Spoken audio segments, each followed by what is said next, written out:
categories: ineffective 0 to 39 points, developing 40 to 59 points, effective 60 to 84 points, highly effective 85 to 100 points. Next slide, please. Our school-wide goals. So I shared earlier that our school-wide goals is at 20%. So we broke it down to two different areas: the math goal, which are really our focus are the math and reading all through these years. So math goal is 10 points and reading goal 10 points. Under the math goal, our goal is 25% of students will improve from minimally proficient to partially proficient as measured by school city math summative pre-post, excluding students who did not take both math and summative pre and post. It's the same with the reading goals. 25% of students will improve from minimally proficient to partially proficient. What we're excited about this year is that from the changes that we have made on the rubric, they added additional column for that. So I think it's easier for the teachers to analyze the data when we have um, not proficient, minimally proficient, partially proficient, and highly proficient. So it's easier to break them down and see all the different students who we can work with and focus on, so that we can move them from one level to the next. And next slide, please. So the next two slides are just the um, what do you call that? The intervals for all the points that we have for both math and also for reading.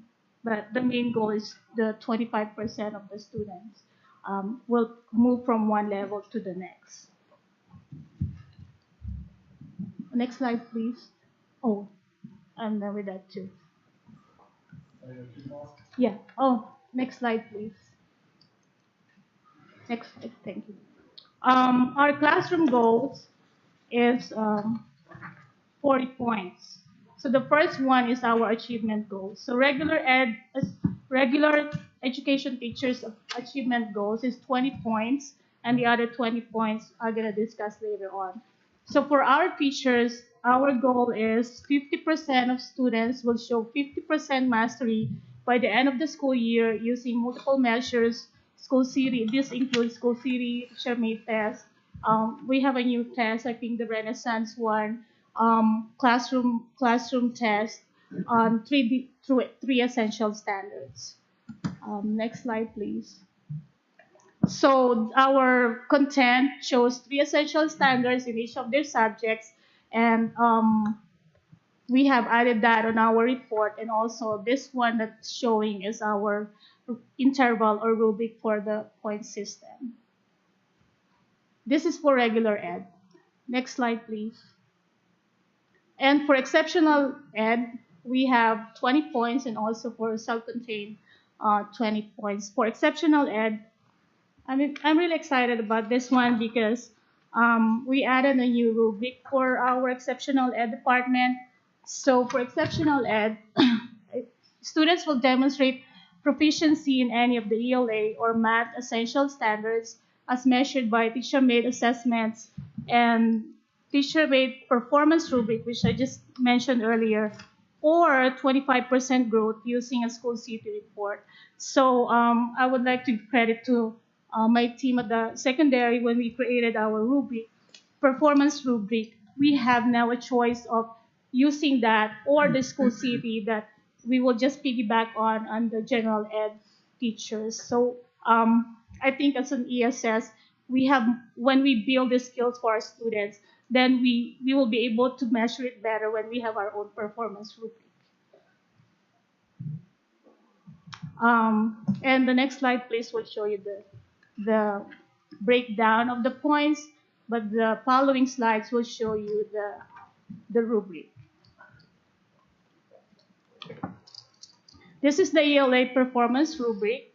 So if you will look at that, we also use the three essential standards for ELA.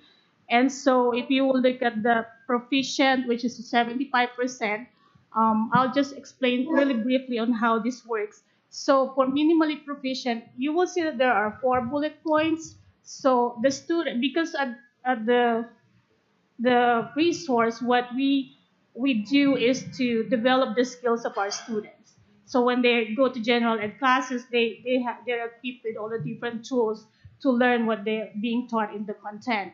So in here, the minimally proficient, if a student's able to do the first bullet, like the read the text completely, that will only be 25%.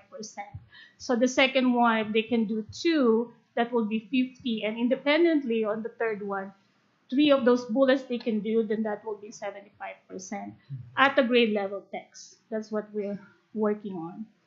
And then next slide, please. So these are the part of the three essential standards that we get from the ELA. It may change next year if you will, if they will have a different essential standards next year. Next slide, please. And this is the performance rubric for our math.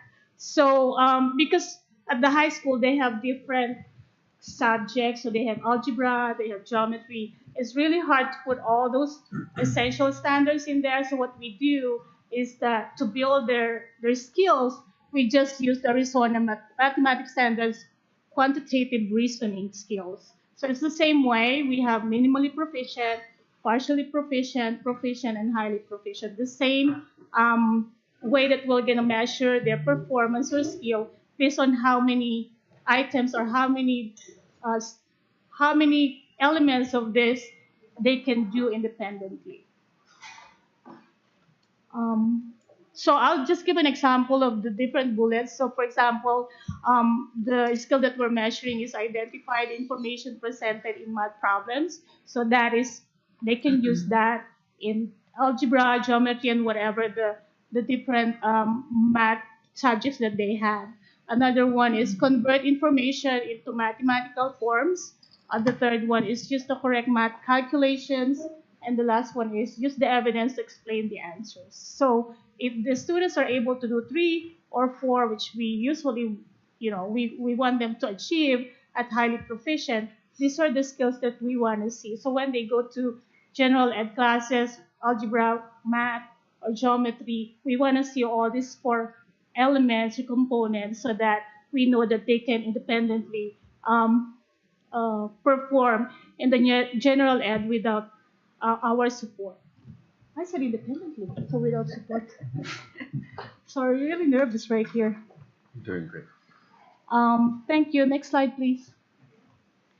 So part of our classroom goals is professional learning community and IEP collaboration. We know the importance of our teachers' participation in our IEP meeting. It's a legal requirement, but I think for them to be there to really speak out about the progress and performance of our students in their classes, it is really good for the parents to hear that. So we included that as our goal, attendance, participation, and or contributions in PLC and IEP meetings to discuss students' current level of performance and establish goals for students as documented on our new PLC minutes. So we have a new PLC minutes of the secondary, which we use every time we have PLC every Wednesday. Next slide, please. So this is the rubric, and the following slide will be a screenshot of our PLC agenda. So we have to complete this, not only complete, but when we talk about what the agenda we have for that day or for that week, we have to complete this PLC minutes that are assigned to all the content. And I think this is really helpful because we are more focused now, especially when we added the stretch goals, which are also based on a 3-year plan for the district. I think it's easier for all of us to move into the same direction. Next slide, please. So those are the two classroom, no, I forgot, classroom goals that we have. So we have achievement goals for general ed and special ed, and the next one is our POC, divided equally into 2020. And the next one is our evaluation, which we put at 40%. I know 40 points.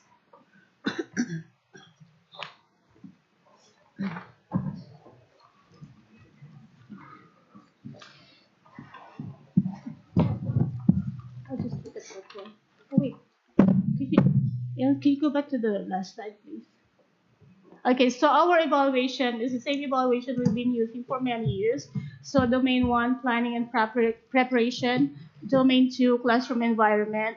Domain three, instruction. And domain four, professional responsibilities. For many years, our evaluation is heavily weighted in domain one, which is planning and preparation, and also instruction. So I think that will be the same for this year. We just have to change the points for the evaluation. And then the next slide will be our semester one data. And you probably have, this has been discussed to you by our administrator. And this is the math data. So the first in each of those picture, you will see the pre and post, and then our benchmark in the fall. And then next slide, please, will be ELA, so it's the same way. We have our pre and post, and then our benchmark for the first one. Well, personally, I really love that we have a new color for for our for our graph, and you can really see the changes and the progress that they are making. While doing all these numbers in here, I'm I'm beginning to appreciate, because I don't really do a lot of this in my content, but seeing the movement from from this level to the next, I really appreciate our teachers more than ever. Next slide, please. So the classroom side fund, these are from I took this from our what do you call that? The statue. Thank you, Mr. Diaz. So I just took that because these are the things that we come up together and agreed on. So we have number one. You can see at the bottom we have C point 1, 2, 3, 9, 10, and actually the next one is 11. So 6 out of 12. We agreed on that. So we have the school district performance or school performance. Second one is individual teacher performance. Measures of academic progress, we have that on our goal. And then the input of teachers and administrators, approval of the whole faculty. And then number 10, oh, that's the one. And the last one is regular evaluation for effectiveness. So those are the 6 elements that we were able to fulfill in this classroom goals. Next slide, please. So another look at the points. So school-wide goals, 20 points. Classroom goals, 40 points. Evaluation, 40 points. What we don't really see in our report is the qualitative data. This is where we know for a fact that our teachers are committed to the profession. Our teachers are committed to our students' learning, and also we have the drive, we have the dedication, and we have collective qualities that make us educators and mentors of our warriors. Next slide, please. That's all. Thank you. Thank you, Ms. Berto. Governing board, any questions? This is a public hearing, so if there are any questions from the public, you're welcome. Anything from the board? President Padilla, Mr. Diaz? members of the board, I want to give a shout out to Ms. Bertzel. She's been an incredible liaison in all of the revisions of the 301 plan. She has diligently gone back and forth and collaborated with the teachers and ensure that they have aligned the goals in more ways than one. So I want to give her a big shout out for also being a leader and representing everyone at the secondary and stepping in and forward and presenting on their behalf. I'm very proud of you. Thank you. Thank you. Happy Valentine's Day again. Thank you, Ms. Birdsell. If there's no other questions or anything, we can move to adjourn the public hearing. Ms. Sylvia Hendricks moves to adjourn the meeting. Is there a second? Second. Ms. Ella Mae Greasewood? All those in favor of the motion, Juan Bonilla, Masapo? Anna Marie Stevens, Yes. Sylvia Hendricks, Ella Mae Greasewood, Aye. Kathleen Vance.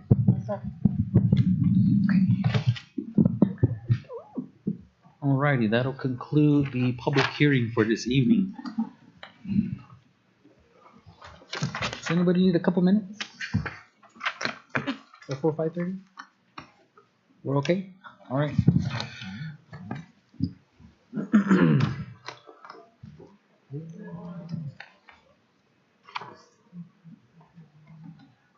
Okay, Oik, again, Skukud and the Kuwasichamuy. We'll go ahead and call tonight's meeting, regular governing board meeting to order. Today's Tuesday, February 14, 2023. I'll go ahead and turn over the time now to Mr. Well, actually, before I do that, I did want to take a quick moment,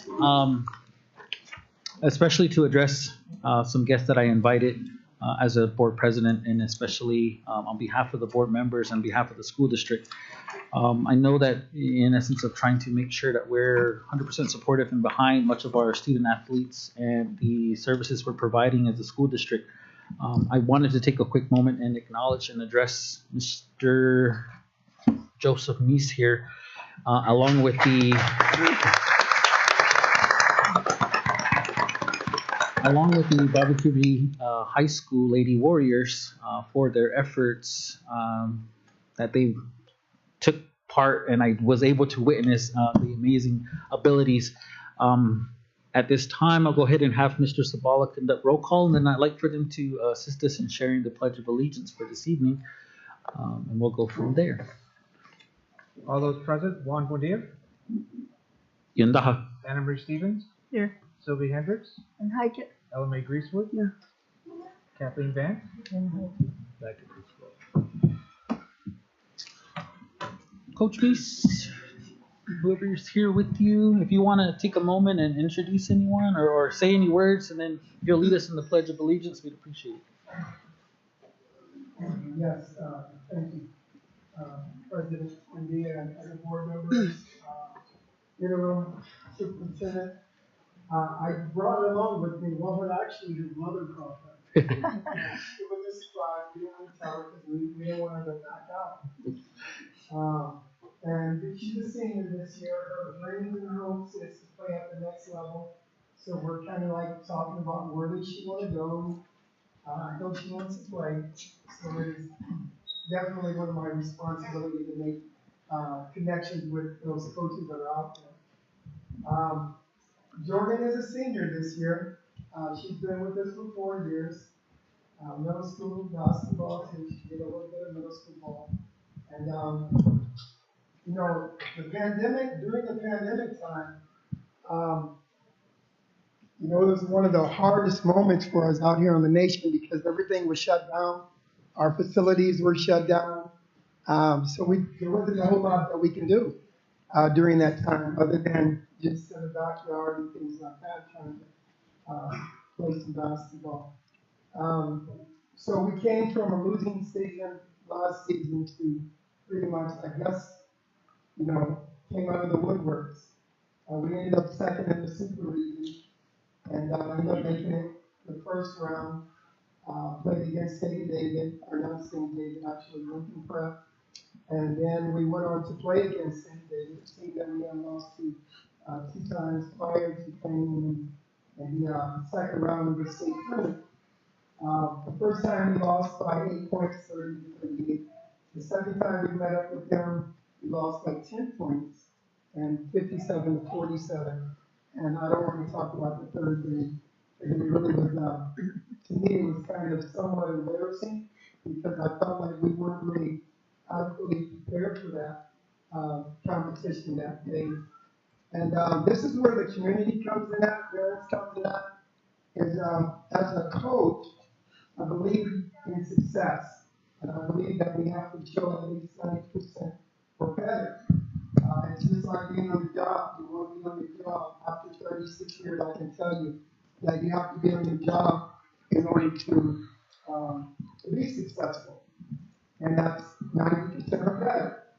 So when we don't have that kind of attendance, due to whatever reason, it concerns me as a coach because we're constantly having to go back and repeat and revisit things.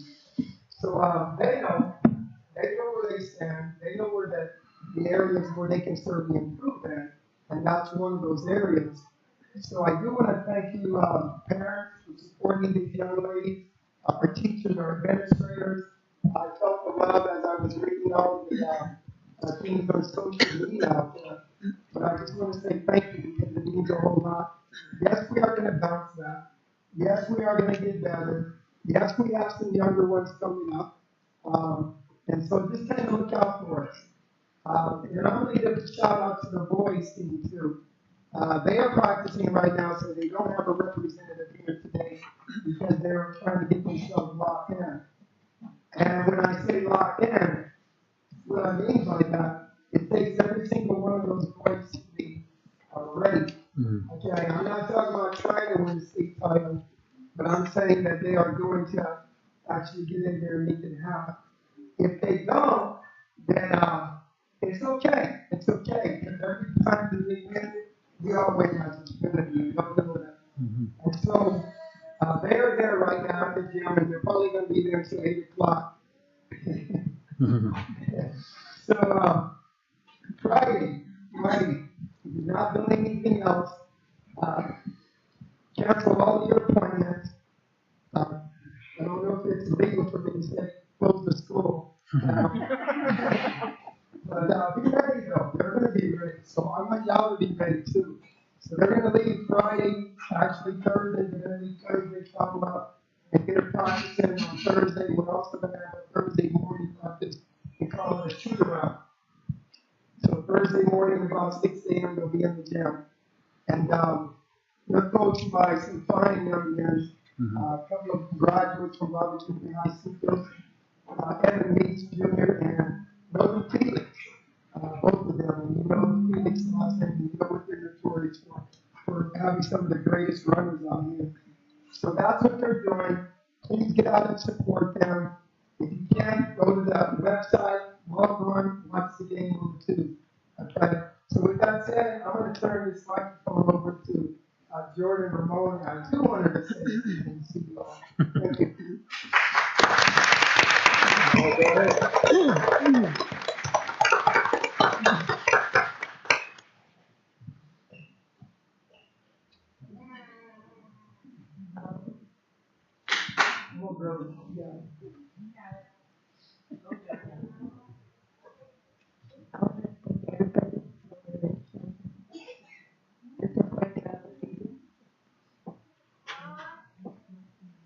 I really appreciate it.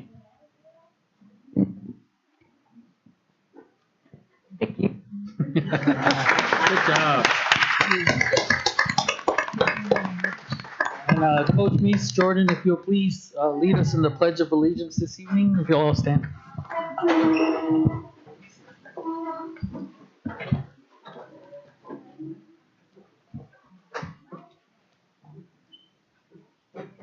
I pledge allegiance To the flag of the United States of America and to the republic for which it stands, one nation, under God, indivisible, with liberty and justice for all.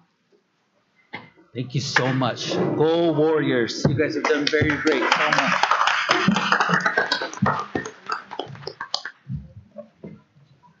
much. Go ahead. Ms. Vance is asking to, that's fine.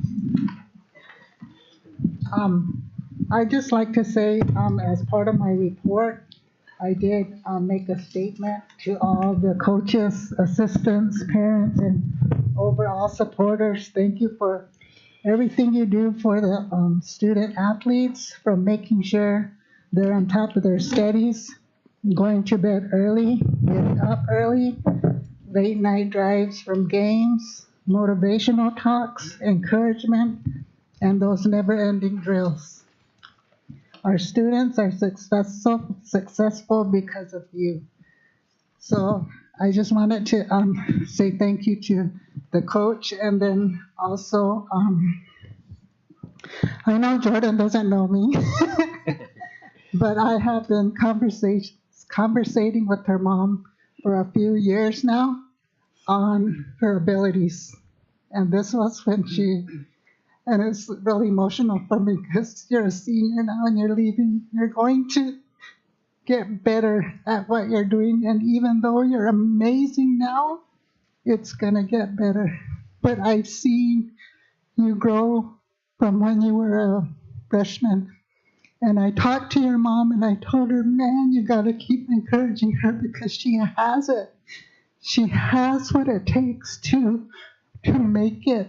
She just needs that continued encouragement. So, like I said, I know you don't know me and I've never talked to you, but I know your mom knows how I feel about you.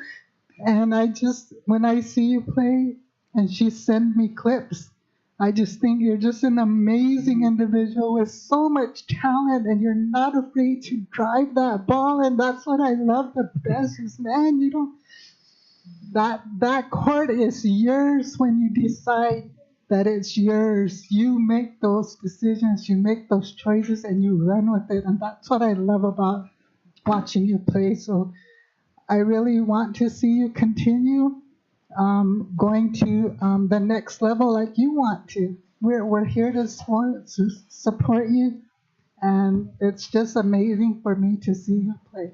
Thank you. Thank you so much, Ms. Any other comments from the board? Miss Ella? Yeah, I just want to thank all of you for being here, and we're able to see you here. And I didn't attend most of the games, but I did watch the game in St. David and also here in Sales, and you really played good that here in Sales. That was a good game, and I. Years back, I was at the basketball game, at every game, because my children, my grandkids were all played ball. And so that I love basketball. I myself played basketball in high school. And just want to thank you and you, the new ones coming up. You cheer all the students on, and I plan to attend most of the games. Now, I think everything just kind of died down for me when the pandemic, and so I just wanted to congratulate Mr. Meeks for being the coach for, I don't know how many years he's been coaching, but I appreciate his keeping our students aligned. And I know you have to keep up with your grades in order to be in sports. So that's a big plus for knowing that you have been doing your schoolwork. Thank you so much. Thank you, Miss Ella. Miss Sylvia? Yeah, I just wanted to congratulate all of you, and I'd like to thank the coaches, of course, your families and your friends and the community for supporting you.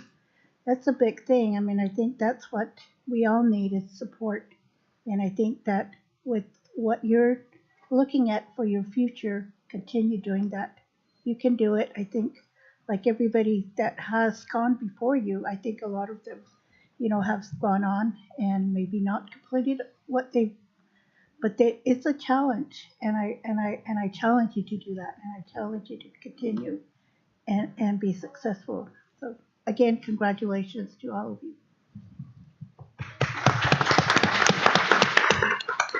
Miss Anna? I want to give a shout out to all the coaches, Mr. Meese, your son, Novin, and Drew.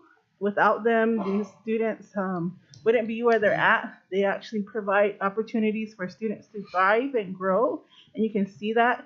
I remember watching you play when you were little and seeing you grow into a young woman, and I wish you all the best of luck in your next adventure and everyone else is moving forward.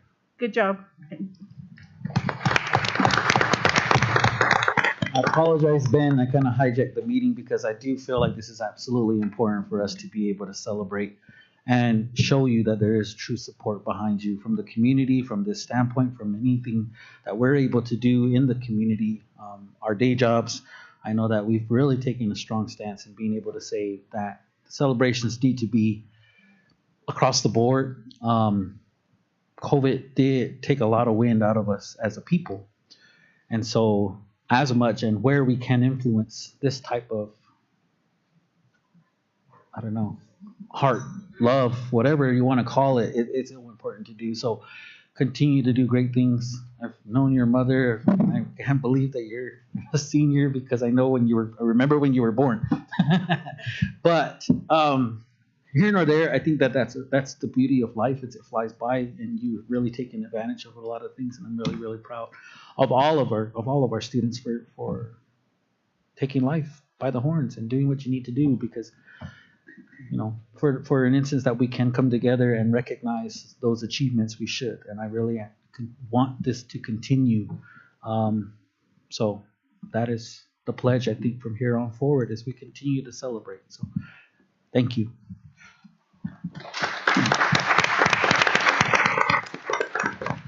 All right. Letter D, it's our routine business. Number 1 is approval of the February 14, 2023 board meeting agenda.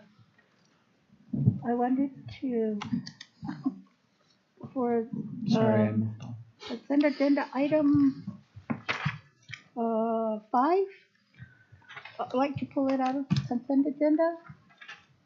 Only because I have to, what do you call it? Recuse yourself. Recuse myself.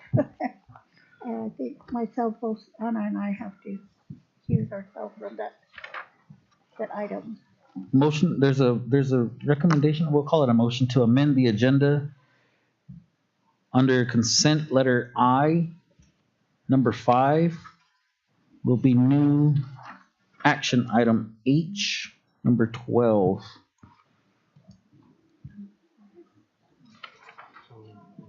Is that okay, Mr. Savala?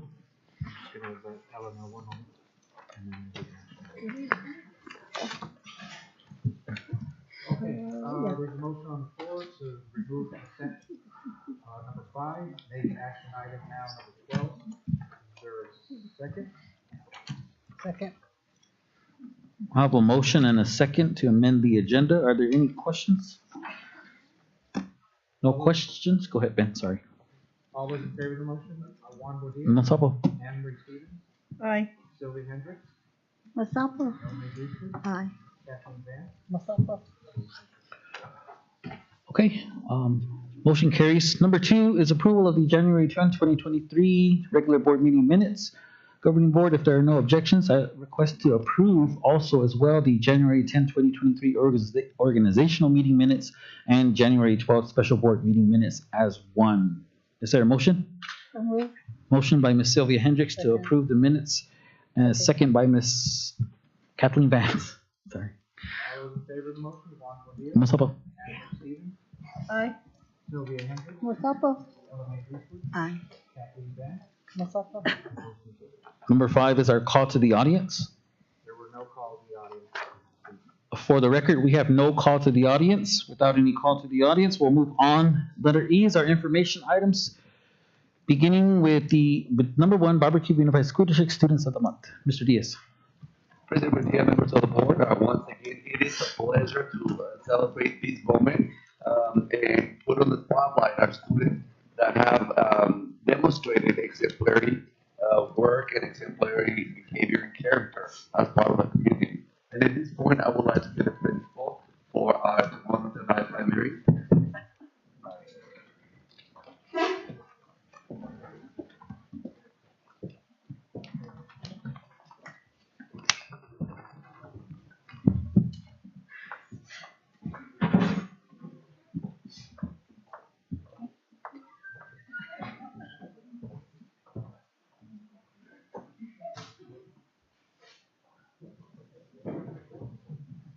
All right, good evening, President Buendia, governing board members, interim and Superintendent Diaz, and community. Our first student of the month is from our 3-year-old pre-K class. She was nominated for Student of the Month because she has made a lot of progress since the beginning of the year. Her communicating with her peers and teachers has excelled. She plays well with other students. She loves to play in the kitchen. She likes playing outside. She plays tags with other children. She plays tag with other children and loves the slide. We are very proud of Nia Montana for her accomplishments this year. If she could come up with her family, please.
You want heart again? I'm gonna show you a heart, alright?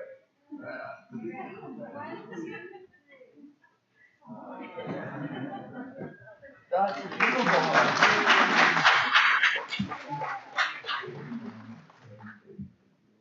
We're proud of you.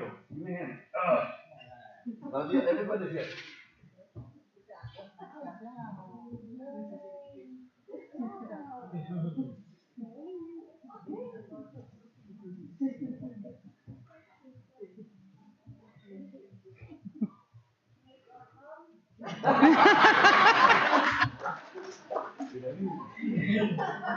Congratulations, Nia.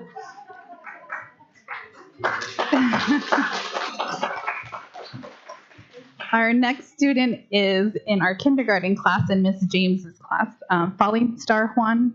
I didn't. Are you here? Is she out there? Falling Star. No? Well, let's give it up for Falling Star.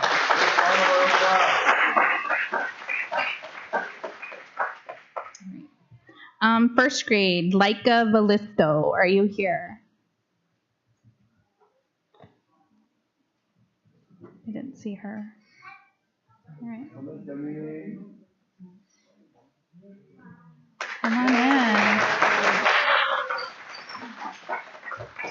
So Laika is our first grade student month nominated by Mrs. Grumeritz. Laika joined us later in the year. Since then, she has progressed so much. She gets her work done and is helpful to others. She has a great smile and always does her best. When she grows up, she wants to be an artist so that she can paint flowers. Congratulations, Laika.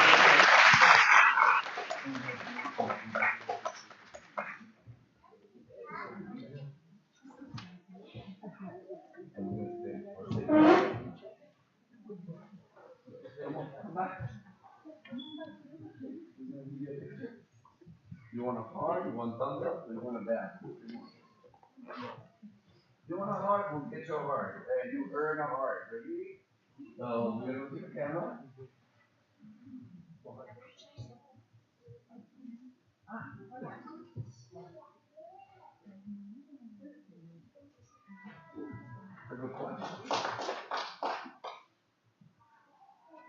A big hand.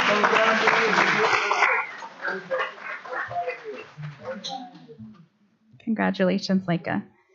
Our second grade student of the month was nominated by Mr. Helt, Miss Aubrey Cruz. I know I saw you. Come on up.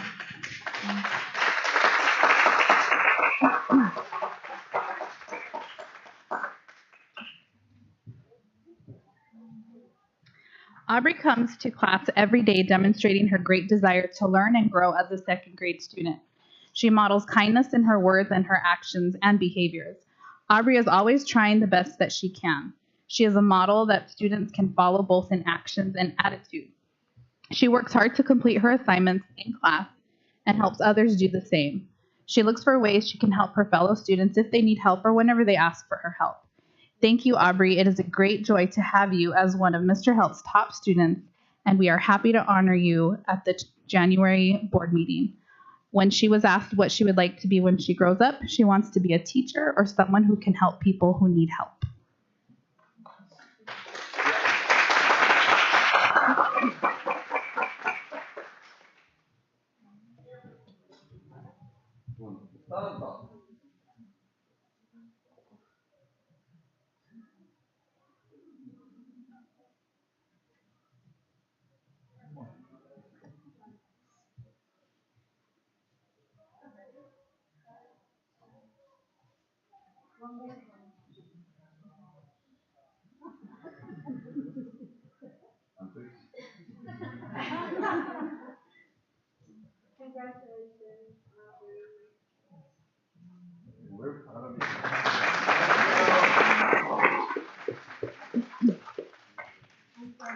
All right, for third grade, we have Maya Pablo. Maya, are you here?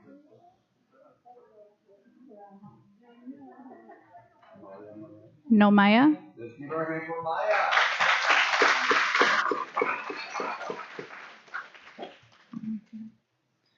All right, and our last student was, not that one. That was nominated by our PE teacher is Bethany Robles, and I know I saw her. Bethany. Bring mom with you. Bethany is kind and hardworking student. She always has a smile and friendly greeting. She gets along with her peers and shows true sincerity with her classmates. She is always willing to help when one of her classmates is having a hard day. She always gives her best effort. She is a good role model for her fellow classmates, showing them how to be responsible, polite, and work toward her goals. She wants to be a teacher when she grows up.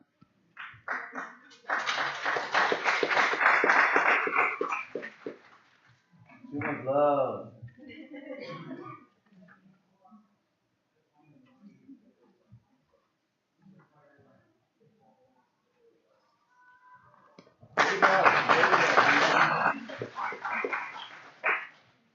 All right, and I will now turn it over to Miss Begay Lewis at the intermediate campus.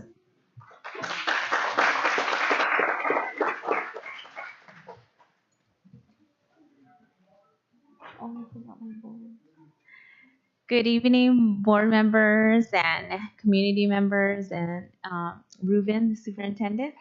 I hope I have my students here. For fourth grade is Garrett Ramon here. Garrett, come up. So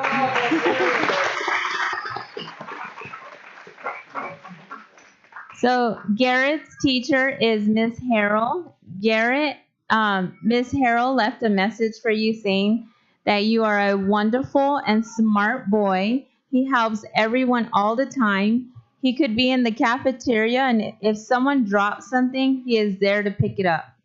When he is in the classroom, he is the first to get up and gets things done for everyone. He is truly an example to what a student of the month is. And I know it as well. Every time I walk in, he always greets me when I walk in the classroom. So good job, Garrett. And he also said, I would be a good student because I could tell people to be respectful to everyone. One card. Ready? One card. Join us.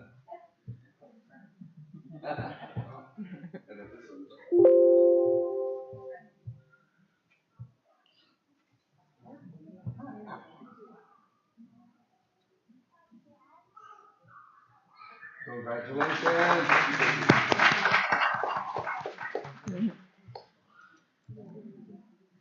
So our next student is fifth grade from Miss Martin's class.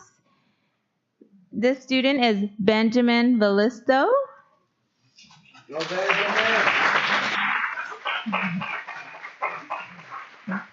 Miss Martin said, Benjamin has shown great strides in class. Benjamin always works hard to be successful. He consistently asks questions and participates during class. He is respectful to both his teachers and peers. He works well with his classmates and contributes to group assignments. Benjamin has a great attitude. It is a pleasure to have Benjamin in our class. I am so happy to recognize Benjamin as January Student of the Month for 5th grade. And he hopes to reduce the pollution and make sure that animals have clean food and water.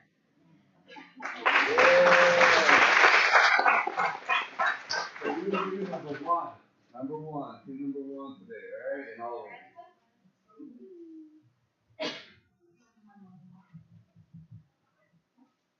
of them. Benjamin, we're proud of you. There you go.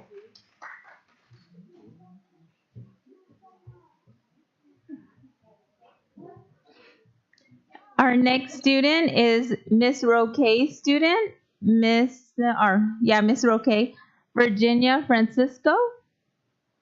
Is she here?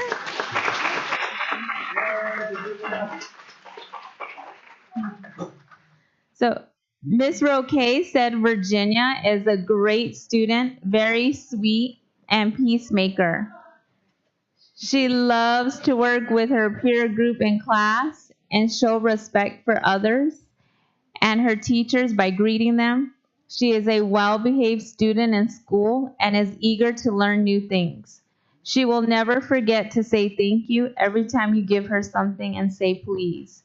If she needs help from you, being respectful to adults is one of the greatest gifts that Virginia possessed as a young lady. She wants to feel welcome in this world and make them feel welcome. And if someone is getting bullied or hurt, she would tell them to stop because it is not right to hurt other people's feelings. So people can feel welcome in this world and feel welcome in our hearts. And so she hopes to help stop bullying.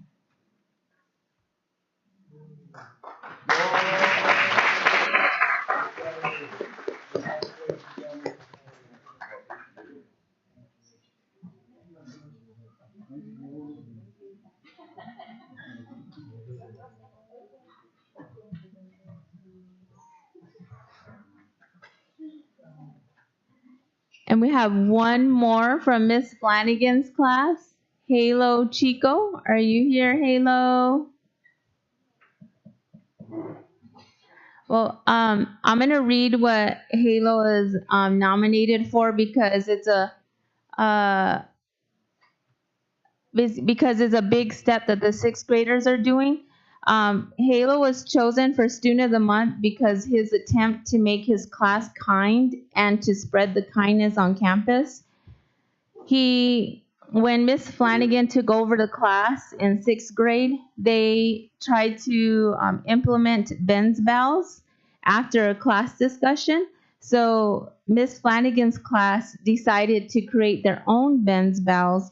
And so Halo took on that leadership role of showing kindness so that it could spread to the other students. So Halo has shown tremendous growth by showing that we can create something on our own and spread it to the other students so that we don't have bullying on our campus.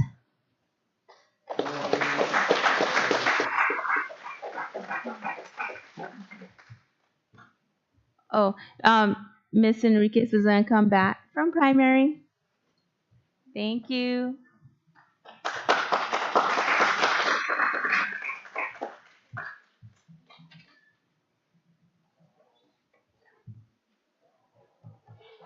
Thank you, Ms. Begay-Lewis.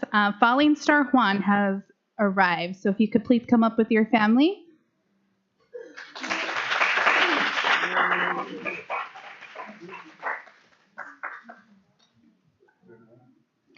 Falling Star is our kindergarten student of the month. She was nominated by Miss James. Falling Star is definitely a star in the classroom. She is kind-hearted and a hardworking student that always does her best. She is a great role model for her peers and has an amazing smile, as you can all see. When she grows up, she would like to be a police officer. Congratulations, Falling Star.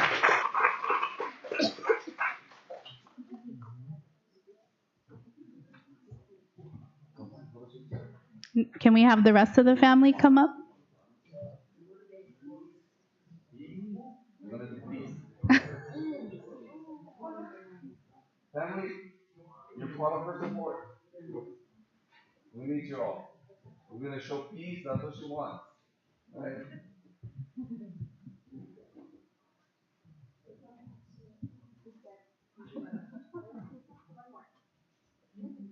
Thank you. Thank you.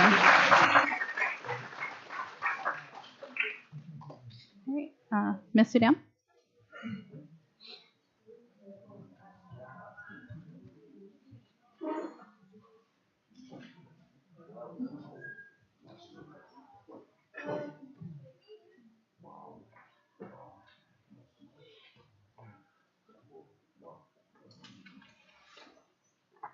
Good evening, Board President, Governing Board members, Mr. Diaz, and the families and community members that are joining us this evening. I am proud to present the 7th grade Student of the Month to Jensen Pablo Mendez. Are you here?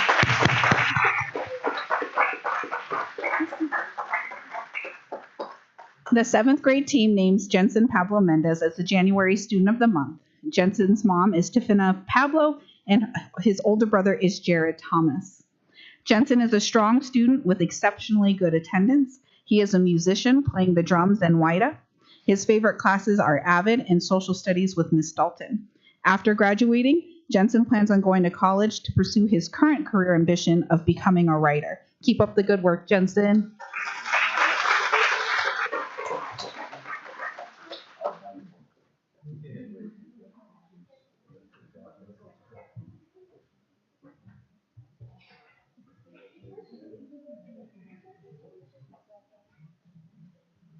What do you want? Heart, thumbs up, number one, thumbs up it is.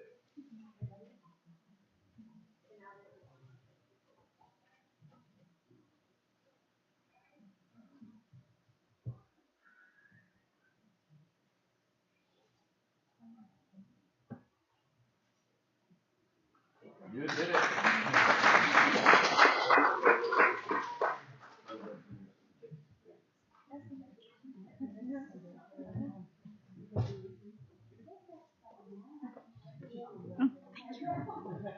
My flashy shoes. All right, our 8th grade Student of the Month is Malia Donahue.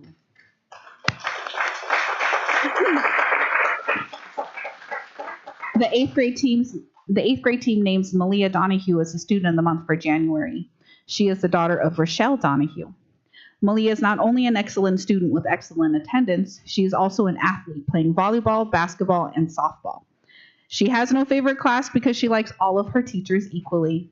When she graduates, she plans to travel the world and see what's out there. One person that Malia greatly admires is her mom, because her mom shows her how to be independent and hardworking. Keep up the great work, Malia.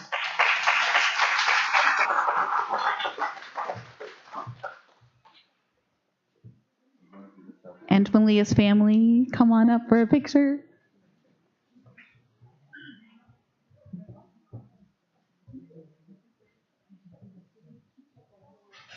We need all the family. You're part of the success. Everybody. All 300, please come forward.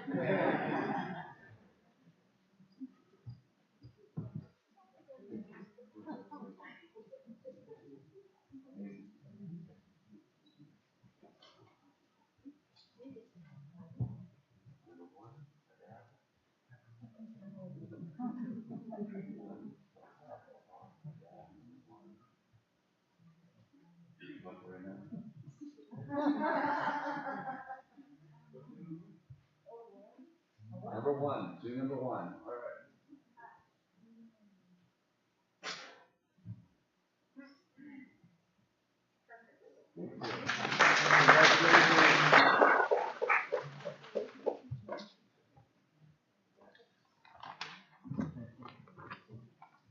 All right, freshman. Our freshman Student of the Month is Amira Gomez. Is she here?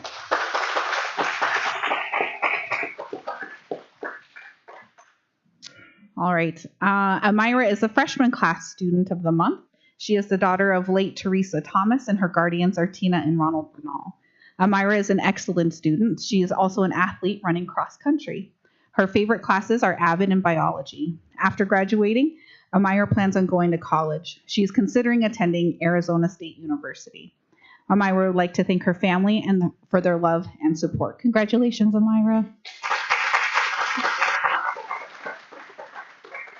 Our sophomore student of the month unfortunately couldn't be here this evening, and that is Grayson Roy. He is the son of Jessica Jose and Reynard Roy.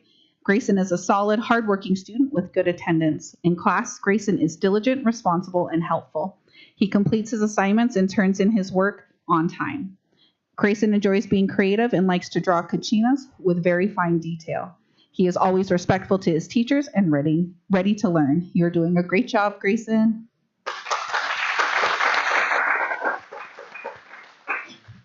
Our junior class student of the month is also not able to be here, as he is, I'm sure, in basketball practice right now. And that is Devin Antone.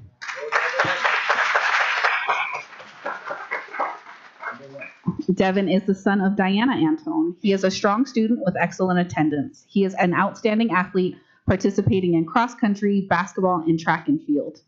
He is a member of the student council, serving as the junior class president and the president of the basketball club. His favorite class is Avid with Mr. Saligan. After graduating, Devin plans on going to college to play basketball and study sports medicine.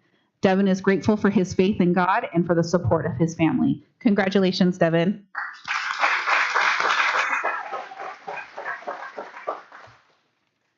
And our senior class student of the month is Destiny Norris. I didn't see her. Are you here, Destiny?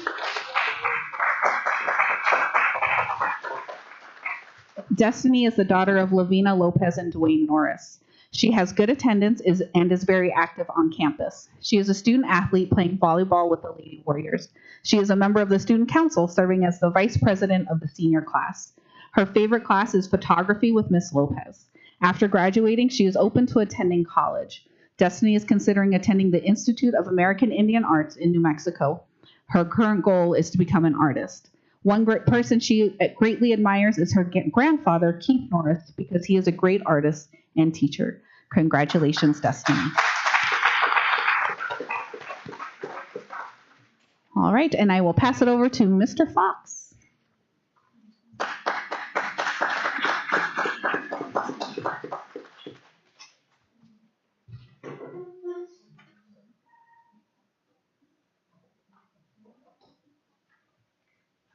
Okay, good evening, everybody, board members, interim superintendent, Mr. Diaz, community.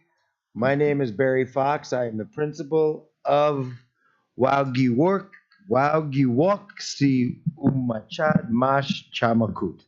That's supposed to mean Baboquivari Accelerated Academy. So thank you all. It gives me great pleasure.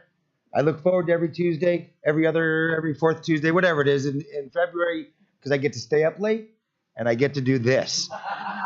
So I would like to present our middle school student of the month, Aliziano Rojo. Please, sir, come up and be recognized.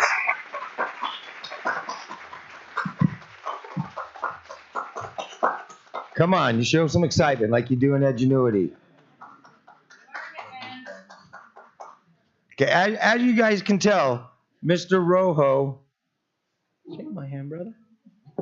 He's a very humble young man. He's not going to tell you what he did last month, but I'm going to tell you what he did last month. He did 96 Edgenuity activities across all disciplines, with the exception of math, because math is through Khan Academy, and he has made his math teacher, Miss Garcia, a very happy lady. That makes every one of us at the school very happy. So I want to personally thank him for that. I want to thank him for his absolute wonderful attitude, his beaming personality, and his award-winning smile. You catching any of this, Louisiano? Okay, well, you should be. I'm going to tell you all about it again tomorrow. So please give a huge round of applause for a very fine young man.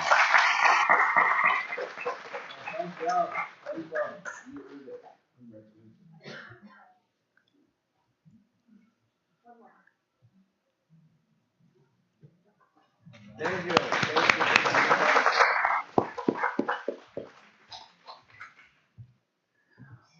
Okay, and for our high school, if you recall, last month I had two young people up here, both with the same last name.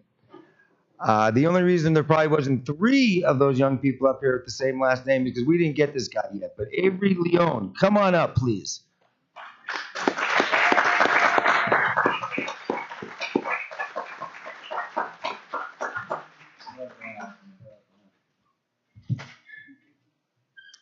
All right, Mr. Leone did 81 Edgenuity activities in a short month because he's new for us. To give you, very good job, man. Super proud of you. To give you an idea of what this young man does, it is the 14th of February. It's Valentine's Day. Happy Valentine's Day. Since the beginning of this month, he's done 50 activities. We are not even 2 weeks into this month.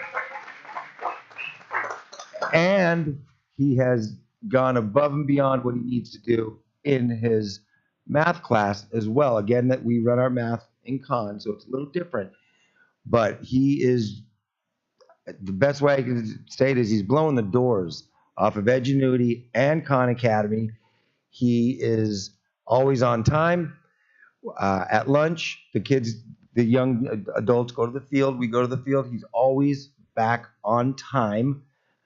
His attendance is very strong, and he is an absolute force in our classroom, and we just love having him there. So, Avery, thank you for what you do for us.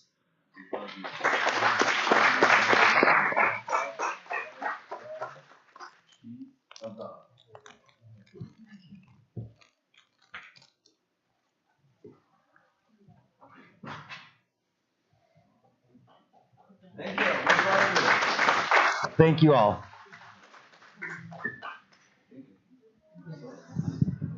As always, and as I mentioned at the beginning, this is absolutely the best part of what we do here as a governing board is celebrating your achievements.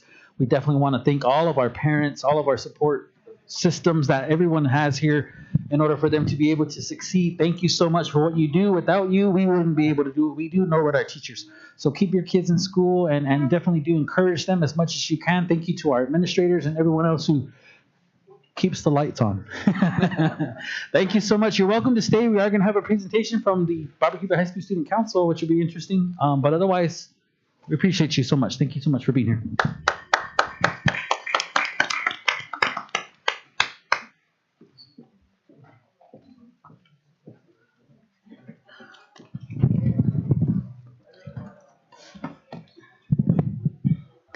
With that, I'll go ahead and move on to number 2, which is our Baboquivari High School Student Council report. Mr. Diaz, I'll let you introduce, and then we can get started. President Buendia, members of the board, it is a very exciting moment. I want us to put our hands together to welcome our student council representatives. And as I do so, and as we welcome student council, I will step out of my chair and because this chair is for leaders, and you are the leaders that will take over. So at this point, I want the 3 of you to take over this chair because you will be presenting. So go ahead. Absolutely. Go ahead. Go ahead.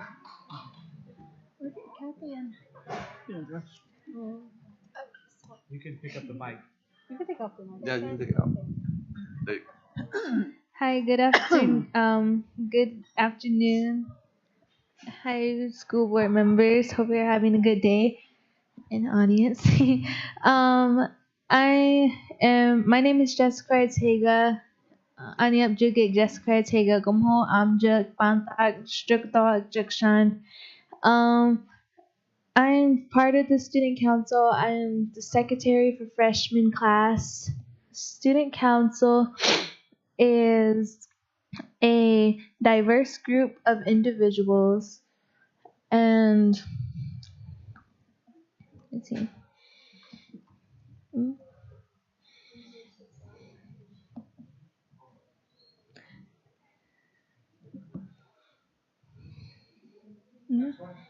Yeah, okay, thank you. Student council is a diverse group of individuals that all do their own thing and are very creative, talented, and we all participate in our own categories like sports and clubs from the school. And we are all a very big, basically happy, basically family. We're all friends. Sorry.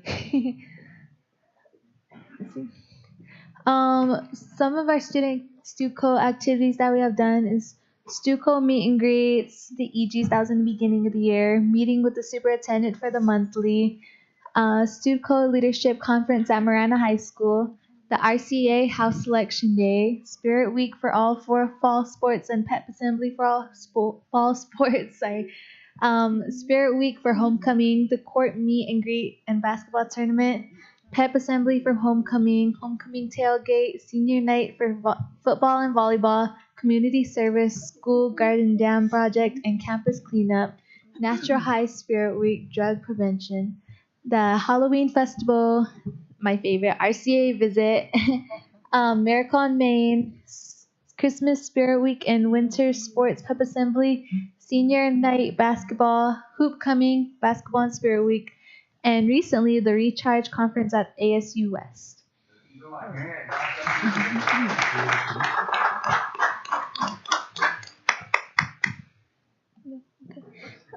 Some upcoming events for spring of 2023 is Air Quality Program, Text Talk Act, Mental Health Program, student presenters. We're working on that. Attend school board meeting monthly. State Capitol visit, ASBA Advocacy Day. Sorry. School play, a house basketball tournament district wide, RCA house mural on campus, community service varies, third and fourth quarter town hall celebration reception, plans to make restrooms accessible to everyone at non-binary restroom, and a drug prevention awareness campus wide.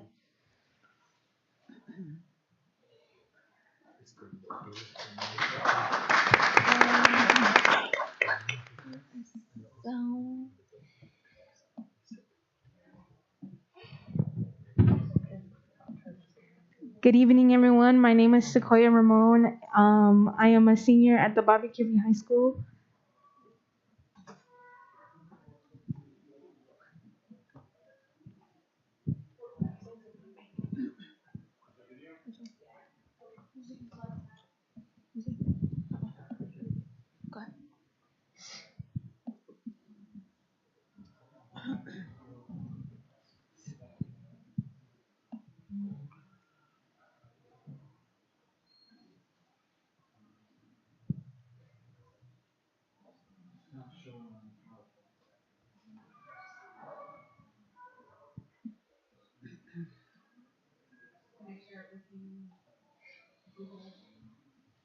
Yeah. Is it on YouTube?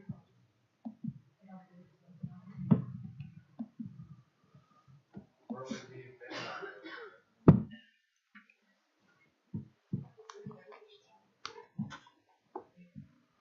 This one's in PowerPoint.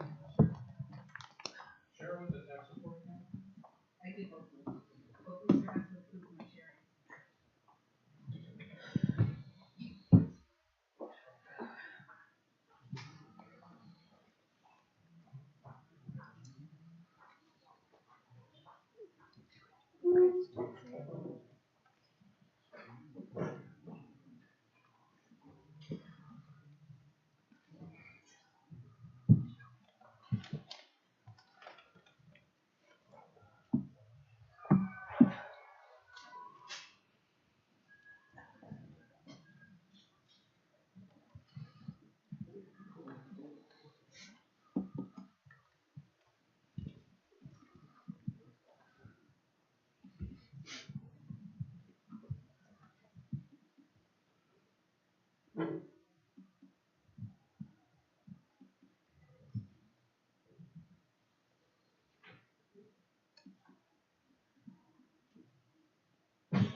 What happened?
Okay.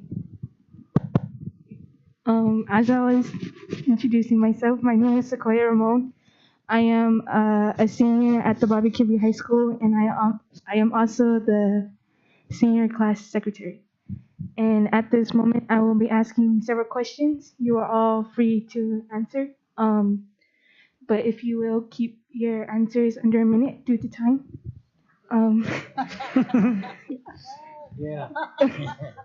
First question being, what changes would you hope to see at the high school? Go ahead, Miss Sylvia. Tag. I think one of the things that we contemplate here is attendance. We would like to see the schools, all schools. We would like to see the schools, all schools, be 90% above and above. And 100% would be fantastic, but anywhere between 90 and 100%. So that's one of the things that we are always contemplating on, trying to get students to understand that, their education is important and they do have to be there every day. I love the question. I think hope is a very, very beautiful word. So I think in general, what I've seen thus far is just that you guys maintain, the current atmosphere or environment that I feel like is brewing and then grow from it. I think that's a major thing that I hope to see. As far as changing, it's definitely an experience to be able to see where, especially in this position 4 years ago, it was a little bit different to now. And I think that that's genuinely all the hope and dreams that I think we have as a governing board. So just that would be what I would say so far. Thank you. Ms. Vance? 1 minute. 1 minute. What I would like to see is that you all continue to motivate each other and support each other and help each other when you see something isn't going right and you know you can help, then jump in and help. That for me is really something. But also, I would like to see your school, that you take charge of your school, meaning there's so many of you that are creative.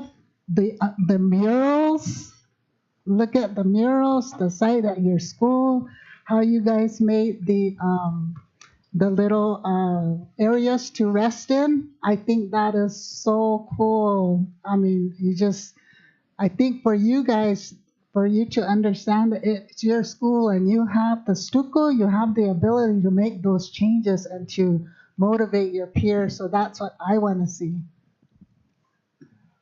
Ms. Ella?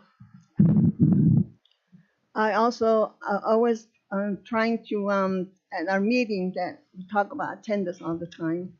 It's very important that you attend school every day, because you're going to use that when you go to work. You need to be on time at work, and you need to be there all the time. School is very important, and that when you miss a day of school, you lose a day of learning.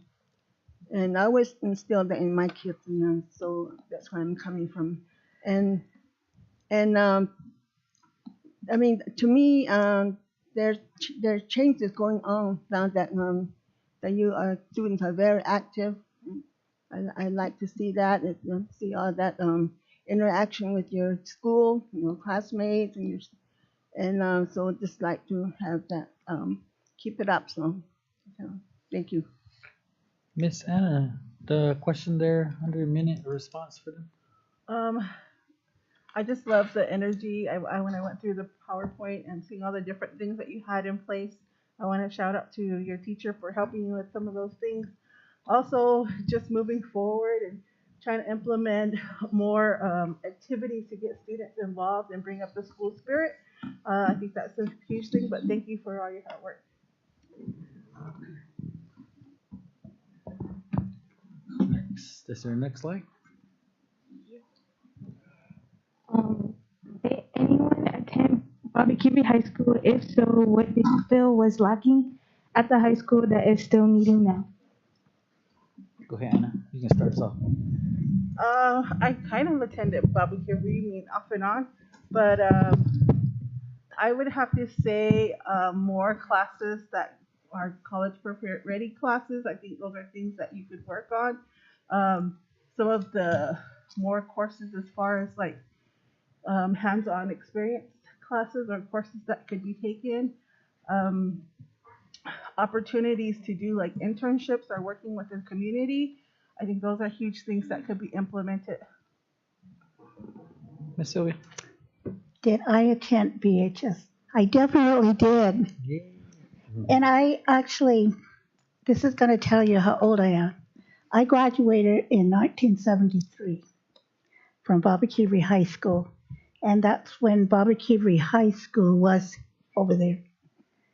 And so, what do you feel was lacking at school that is still needed? Well, you know, I've seen a lot of everything evolve, because when I attended Baboquivari High School and graduated, I went to a year of college, actually then raised my family, then I went back to college. But in the meantime, I also worked for Baboquivari Unified School District for 26 years. So I've seen everything that we have done here at Baboquivari, at the whole school district, and the changes that we've done. And I think that where we're at now, I am so happy and so excited that you all are where you guys are at now, and that you're looking to the future and hoping to. I wish you the best in your success, in succeeding in whatever it is that you want to do. And I think that we continue. I would like to see like the college, it was really exciting when it was college and career readiness. And I think we still need to continue doing that. So, because, both Anna and I work at the college level, and we want to see you there, and we want to see you advance and go on to college. I know that college isn't for everybody, but I think that there's other areas that you could explore and other students can explore. I did attend BHS, and I think it's been pretty public that I also dropped out of BHS. I think that there was always a lack of things that I feel like we are seeing now. That I'm really very proud of what you guys are doing, stepping up into those roles of leadership, because I think that there's always a need for a sense of belonging, which we're trying to do now as a board.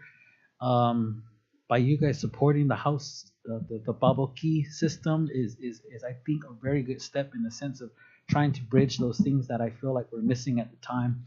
I had a group of friends, but I didn't always have the best group of friends, and that's the reason why I dropped out. But don't ever let anyone actually try to belittle you for that. I've been belittled as much as I've achieved. I still got my GED. It just didn't do it through the high school. But I loved my experiences. I've learned from my life, and you all will continue to do that as you move through leadership and any kind of role that you take. So continue to do that. Just to kind of piggyback off what Ms. Vance was stating about her response earlier, I think that to be able to, I think the emphasis just really needs to be in the sense of who we are as people, and I love that we're taking that route now, and really achieving as a community as opposed to this individualism that we kind of see now. So that's my response. I really appreciate the question. Thank you. Ms. Vance? I only attended Baboquivari High School for one semester, so I'm not really sure what was offered, but I know now that I would like to see a lot more dual enrollment from students at the high school.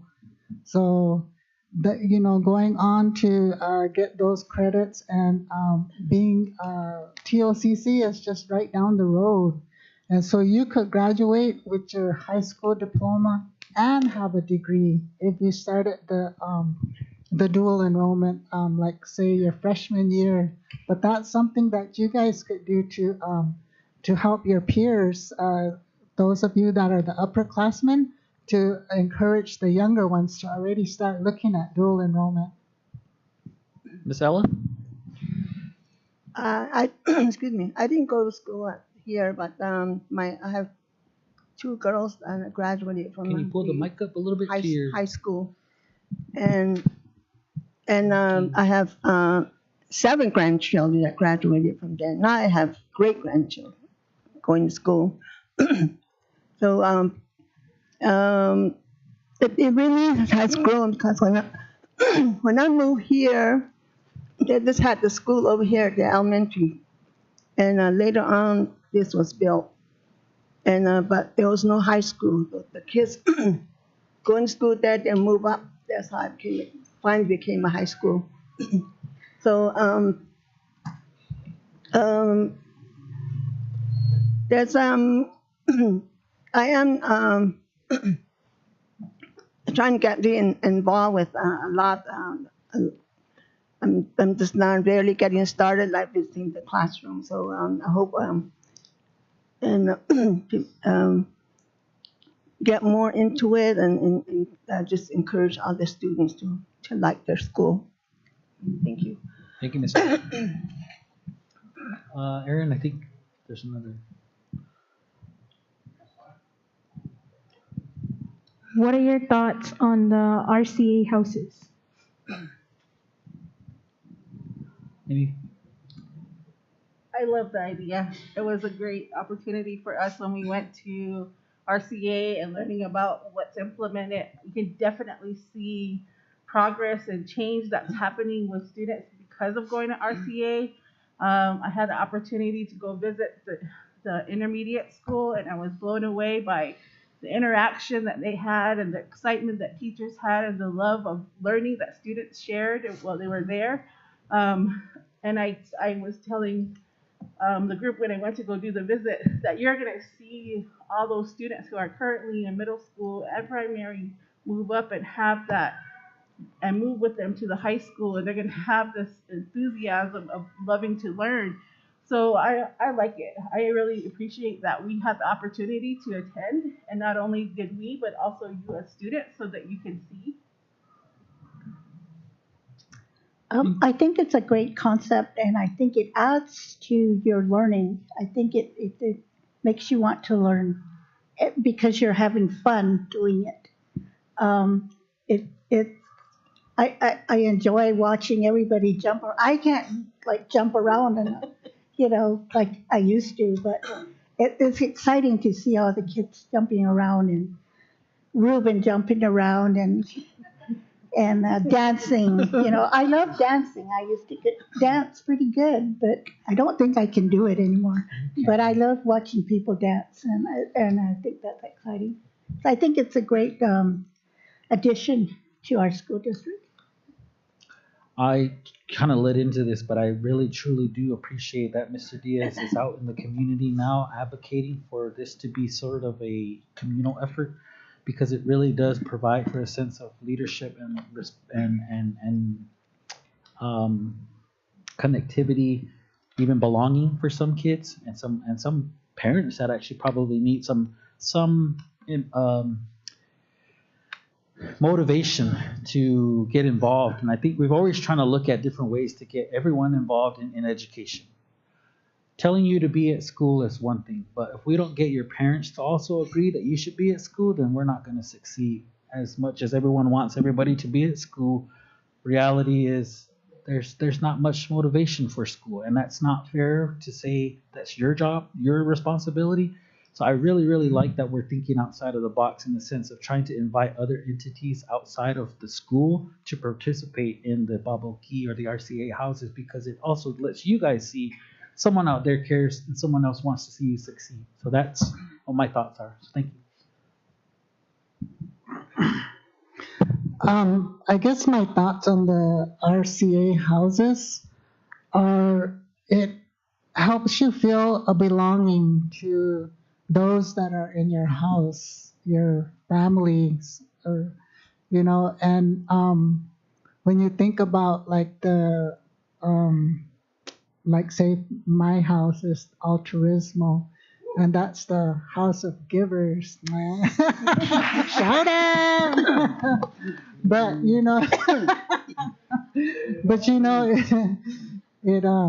it kind of gives you a sense of belonging, and you look at those qualities and those individuals that come from the different houses. Like I know Ruben with the hearts all the time. That's so cool. So he's shouting out there. That's his house. But what I really think, and I was really grateful for you guys to have the opportunity to go to RCA.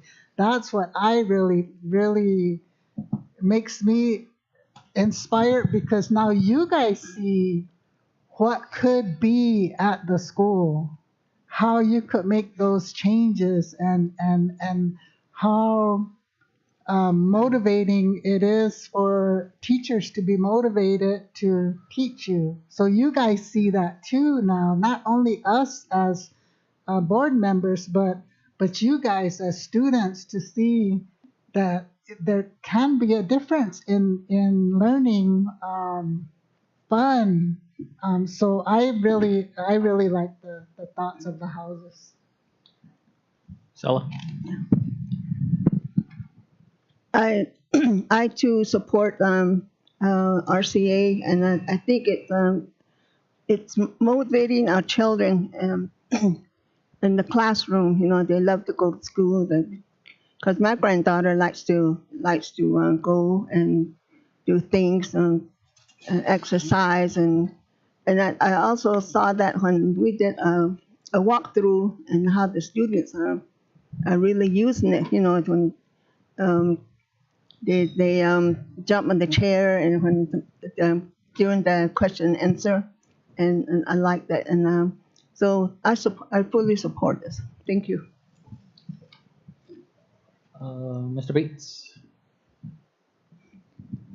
what was your reason for joining the school board, and do you feel that you have made a difference?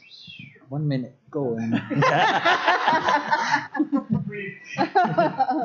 So one of the reasons I joined the school board is because I belong to JON parent committee, and we kept hearing concerns from teachers about the way schools things are happening in the school district, and then concerns from students.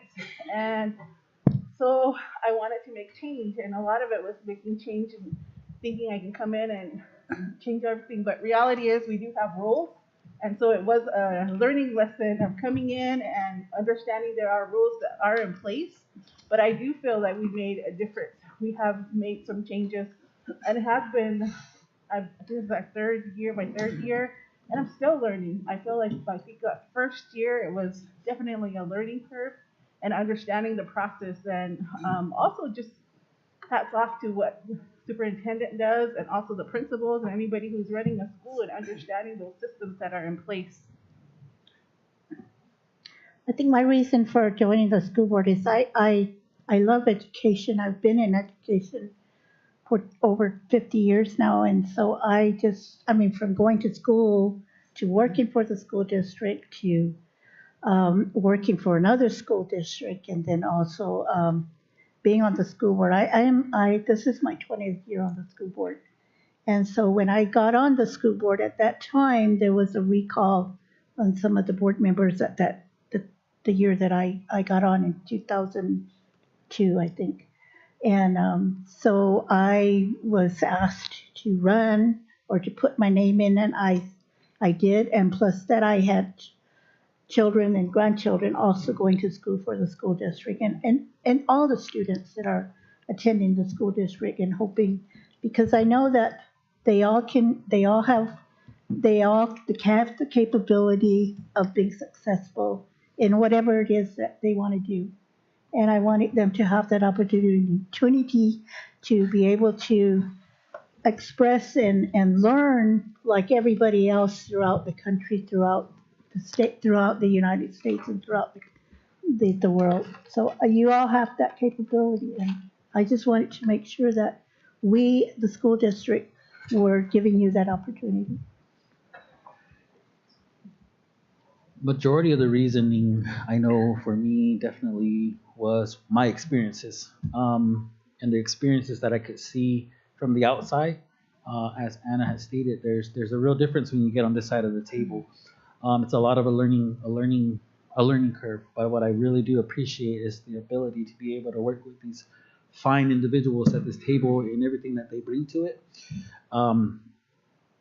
Majority of what I feel like is important, especially for when we're looking at how do we achieve or put together something, regardless of all of the statutes and all the laws and everything else that we have to abide by, that's perfect for us as a people. The Tohono nation deserves education for Tohono, and that's genuinely been the stance, I believe, of this board, and more so now since we've been here. So I feel like that difference has definitely been very evident. Pushing to change the names of the schools, pushing to include a lot of that culture, heritage, and going to ask the nation for service, for assistance with putting that stuff into place. That takes a lot of effort on the side of our support, but also the work of all of these people in here that do know they have our support. So I really, really do genuinely enjoy being able to sit here, come from where I was into, a position that actually does have an impact on not only the community, but on yourselves as you go through the school system. I wish, someone had that same insight as I was moving through the entire system myself. So we're not 100% good at it. Obviously, there's always going to be deficiencies or things that are not the best, but I think that we are genuinely putting our best foot forward. Ms. Vance?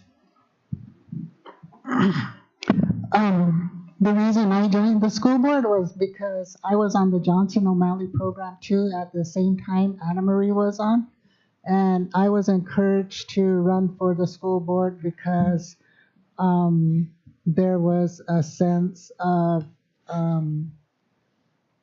just like Anna Marie mentioned, there was things going on in the school that people were not understanding, and because I was, I guess people saw me as being able to talk um, loud, I guess,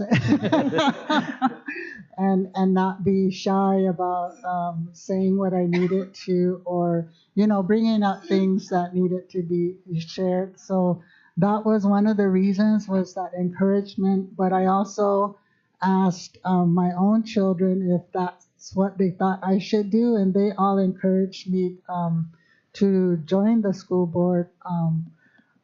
And I think that.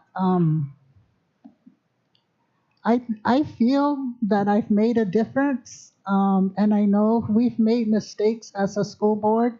And we have to, for this is my second term. So the first 4 years, it was that learning, just like Anna Marie said, learning that there are rules and we have to abide by those as a school board. But also,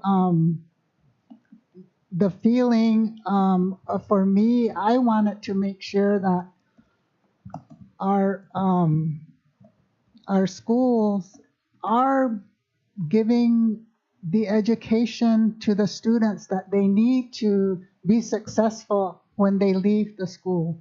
That for me was really important. And I have 6 children. 4 are graduates and 2 are still in school. So that really is for me something, is to make sure that when our seniors graduate, that they have the potential and the strategies, everything, to make sure that wherever they go, whether it's in the workforce or higher education, that they know that they're supposed to be there, that they feel they've made it. That for me is important. So I it was funny because last night we went and ate, and I got this little thing here from the fortune cookie, and it said, "Silence the critic within." I'm like, I don't think this is supposed to be mine. I think it belongs to Winnie. But like that, it's really difficult to be in this position, but I'm so glad that I am, and I do feel that I've made a difference. Miss Ella, quickly. I worked for the school district for 15 years and saw a lot of things going on. And before that, I worked for the Bureau of Indian Affairs for 25 years, and I retired from there and started working here at school. And well, from the beginning, I had a good, there was a good superintendent. I worked under him for several years, and during that time, there's not, he did some fantastic things. He's the one that got that out of the gym, the two gymnasium there at the high school, and then later on the fine arts building and the field, and that's and then he was going to work on the swimming pool, but that didn't go through. And then the housing, he wanted some housing there at the high school, but he went and got hurt and had to retire. And the reason why I wanted to run was one of the superintendent wasn't treating our employees the way the employees should be treated. So I know there were a lot of teachers that were let go, and some were good teachers.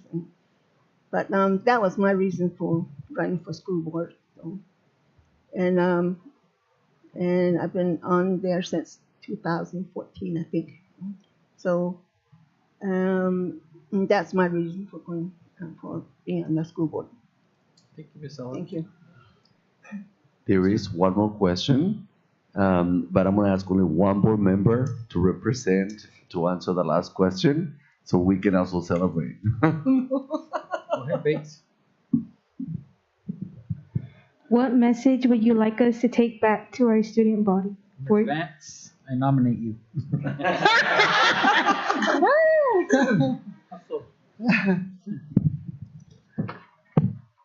I guess what I would like for the student body to know is that you have everything that you need to be successful.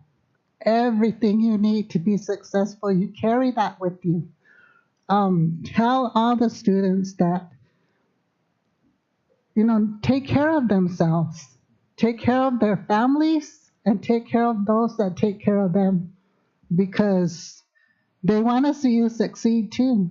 And a lot of those people that want to see you succeed are sitting in this room right now, and your teachers. And sometimes we forget to tell them thank you. Thank you for pushing me that little bit. Thank you for helping me. And it gets easier all the time. And one of the things that really we have to really work at is saying you're welcome. You're welcome, because a lot of times we don't feel that we've done whatever, and by saying that you're welcome, it's just acknowledging that you know that you've done good. So those are some of the things that are going to help you be successful. Remember where you came from. Remember all the work that you put into it, and you can also go back into your family traditions, culture, history about how they really worked hard to get, somebody worked hard to get you here where you are today. And I'm talking about generations in your family. They want it there because of their hard work. You're here being successful.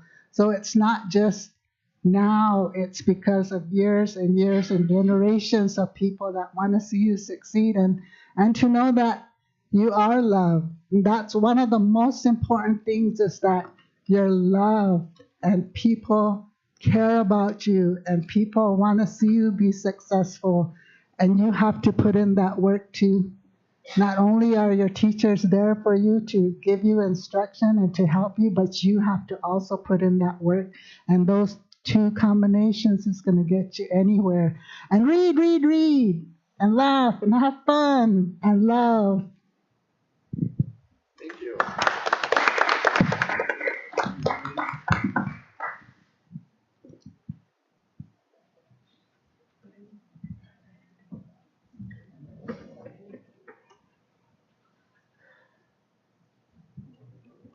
Good evening, audience and board members.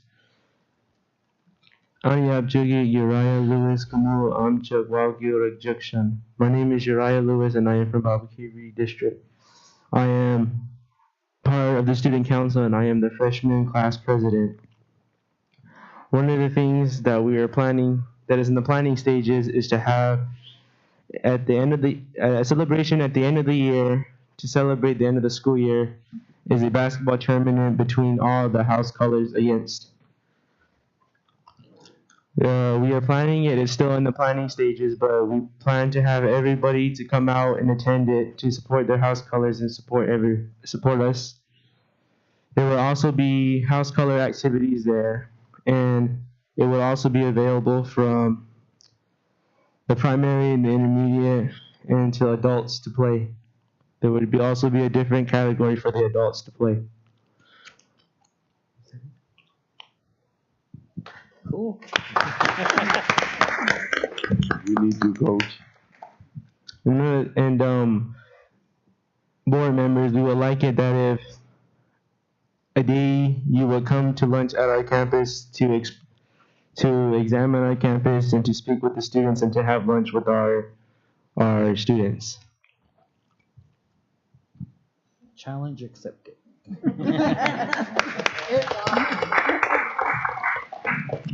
Thank you, executive board officers. And then the names on the board are the senior student council. The president is Cecilia Anselm, vice president Alana Sequeros, secretary Jesse Garcia, and the treasurer is 101.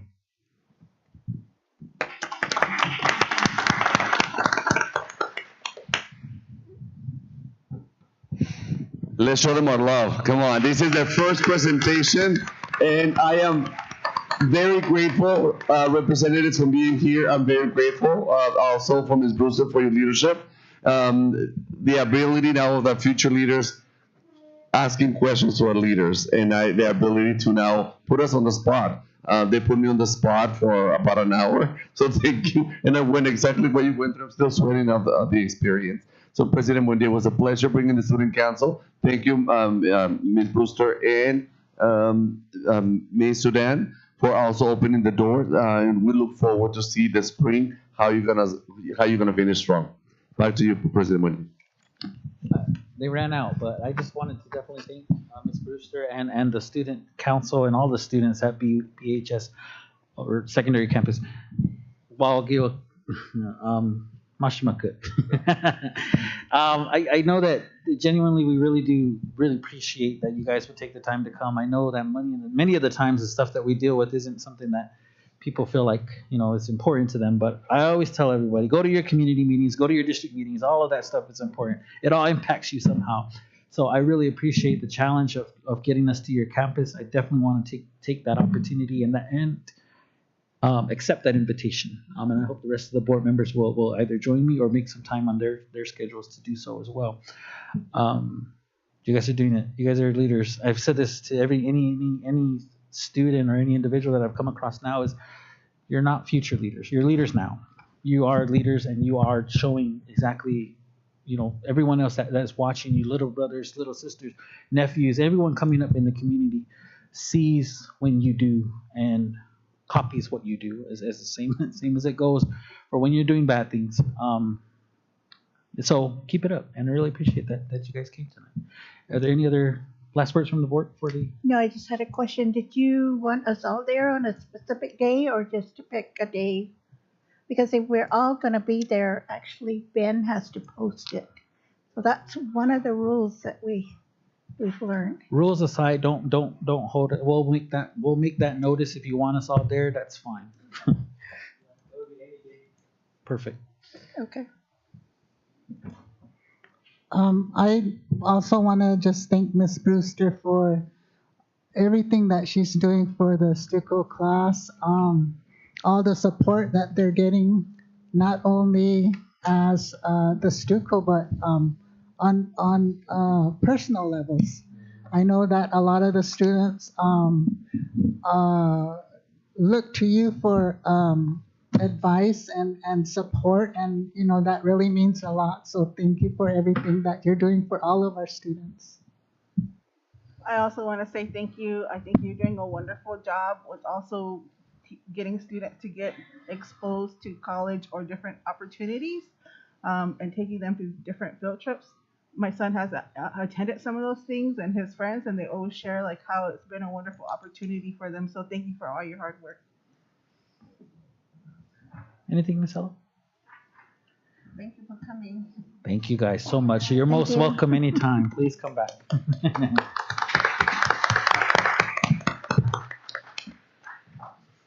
Our Himduck Award, Mr. Diaz. Baboquivari Unified School District number 3 is our school district Himduck Award. President Wendy, members of the board, members of the community, we do have a school that is being nominated, and it was brought up to our attention by Mr. Martinez. Mr. Martinez, if you don't mind coming up to the front to acknowledge the nominees.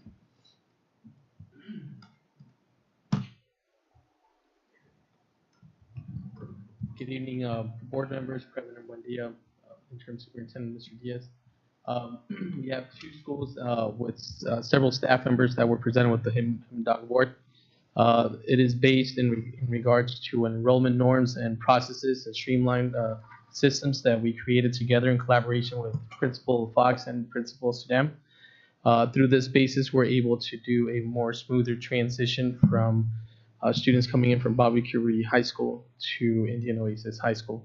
And through those processes, we're able to streamline enrollment and close down any gaps that we had. So it was extraordinary collaborations and a lot of different ends that we needed to meet. So just wanted to congratulate them.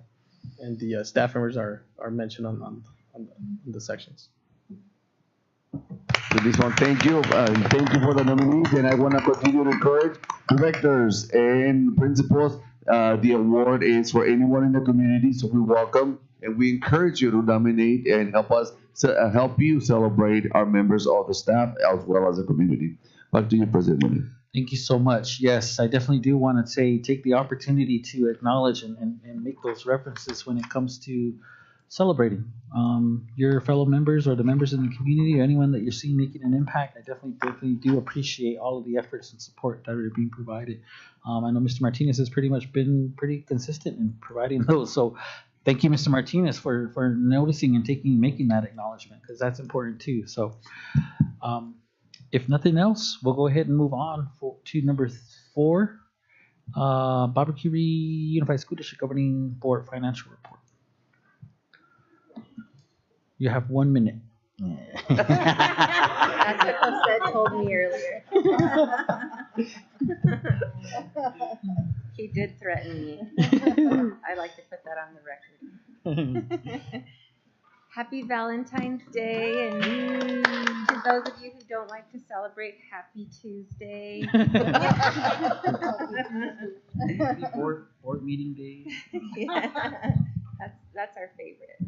So, good evening, Board President Buendia, board members, and Mr. Diaz. Can you grab the mic a little bit, like closer to you?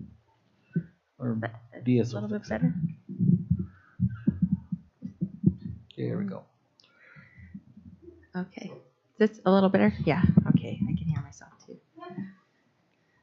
I'm going to be going over the financials for January 2023. You want to start with the club accounts?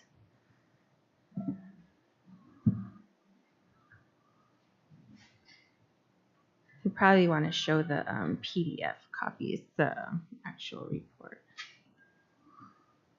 No, it would be, there you go. It's pretty small. So in January, these are the balances through January 31st, 2023. The student activities account had deposits totaling $4,171.25. The high school student council had a deposit of $726.25 from Miracle on Main. The 8th grade promotion account had a deposit of $103 for snack and concession sales. Class of 23 had a deposit of $721. Class of 24 had a deposit of $510. Class of 25 had a deposit of $814, and the class of 26 had a deposit of $391 from concession sales. And the high school girls and boys basketball team each had a deposit of $453 for concession sales at the January 19th basketball game. There was one disbursement of $300 for the class of 24 to pay for the prom entertainment, and the ending balance for student activities on January 31st was $81,660.71.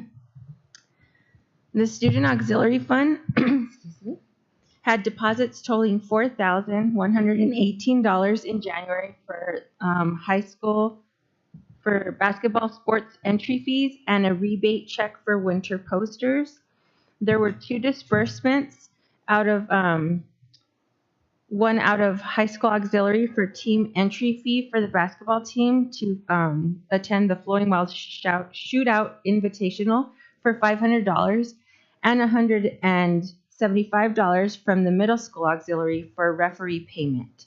The ending balance in auxiliary on January 31st was $10,450.18.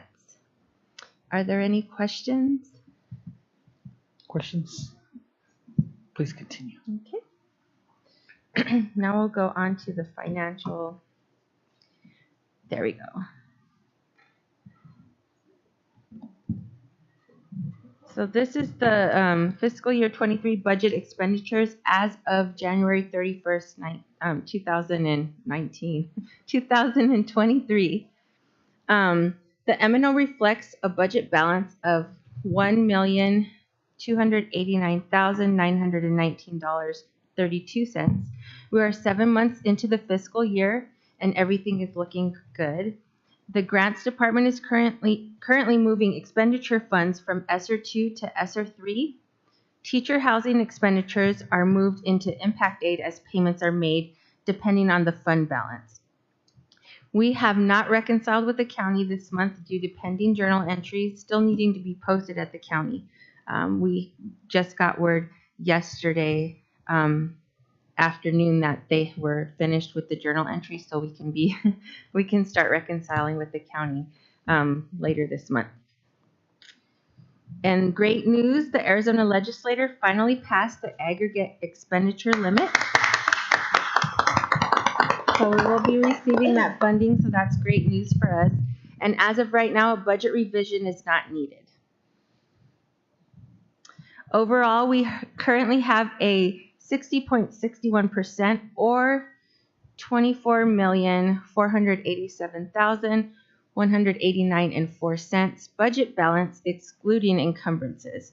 And we received $11,447,973.32 so far in revenues from all funds excluding student activities and the insurance fund.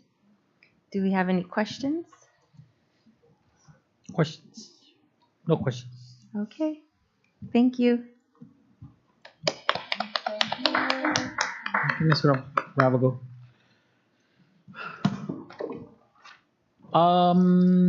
Number 6, number 5. Number 5, our Baboquivari Unified School District School Principal reports. Mr. Diaz. President Buendia, members of the board, members of the community, it is an honor now to present everything that happened during the month of January by having the principals come up. We will start, as always, with the one that I... Yeah, that sounds about right. Good job. Good evening again. I have submitted my principal's report in writing. I hope you've had the opportunity to review it. I do want to highlight, if you go down, not sure, okay.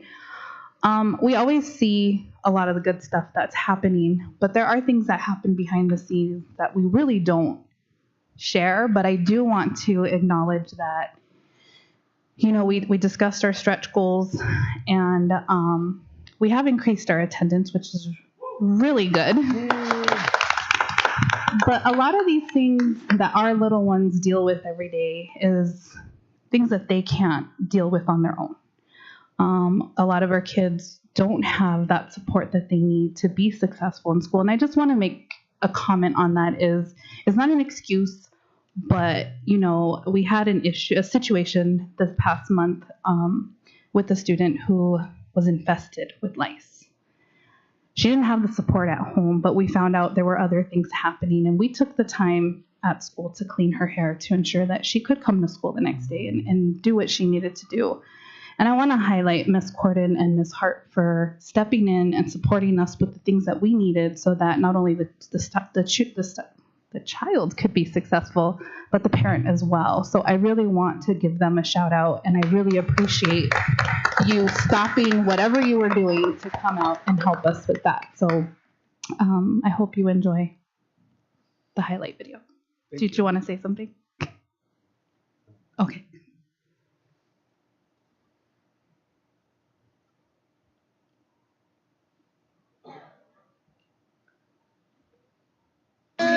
Three, four, five, six. 2, 3, 4, 5, 6, 7. Good job. Okay, what word is? Let's see. Can you show me what it is? One.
Agree passively. Okay, so for example, he didn't want to fight, so he acquiesced to her request. Acquiesce. Everybody say it, acquiesce. Ready? 1, 2, go. No, I think. Acquiesce. I'm looking at you. Acquiesce.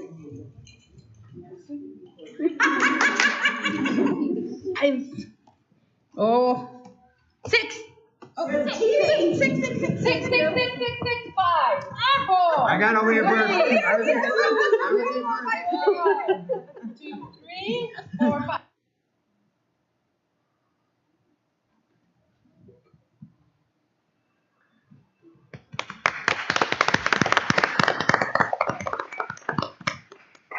Any questions for Principal for the primary? Questions for Ms. Enriquez?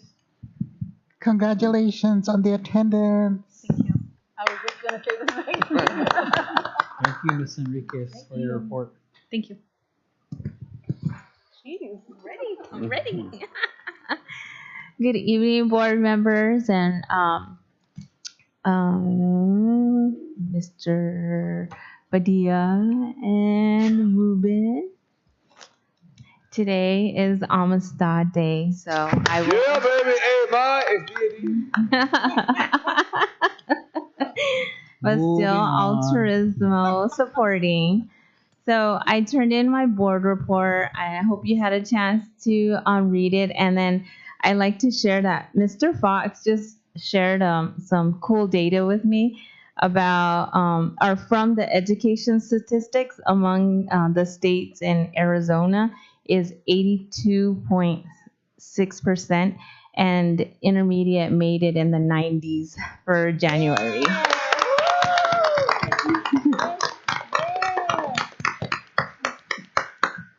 We're ready to watch the video.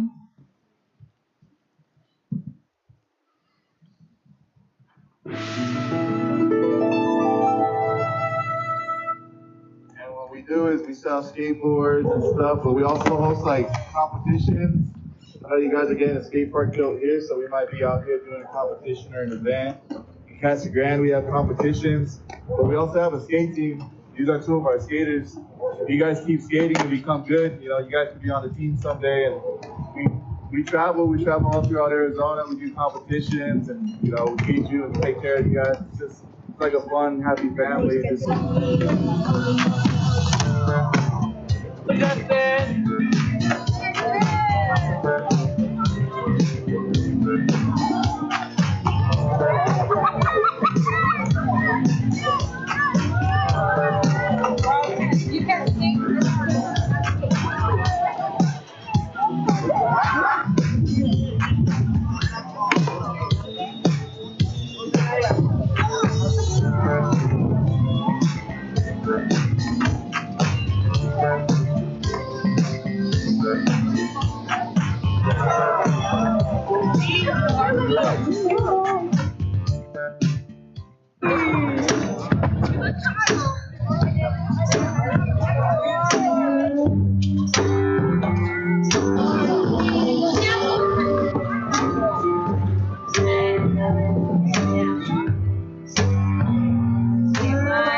wanna be the very best, but no one ever was.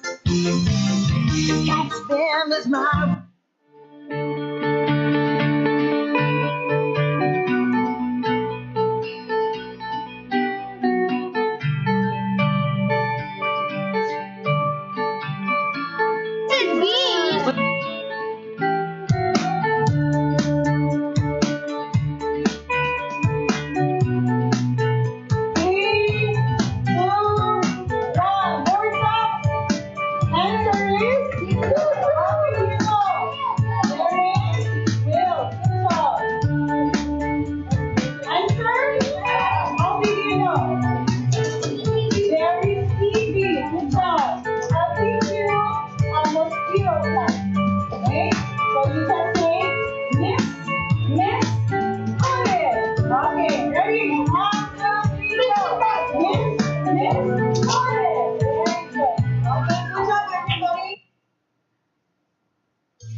good job. No shouting.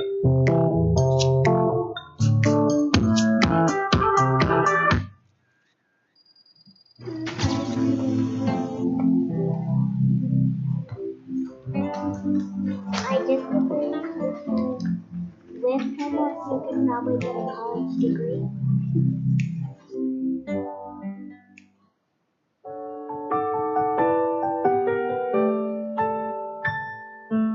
Later on. Next, for our special given is why it is important to everyone to get the same value when evaluating the special.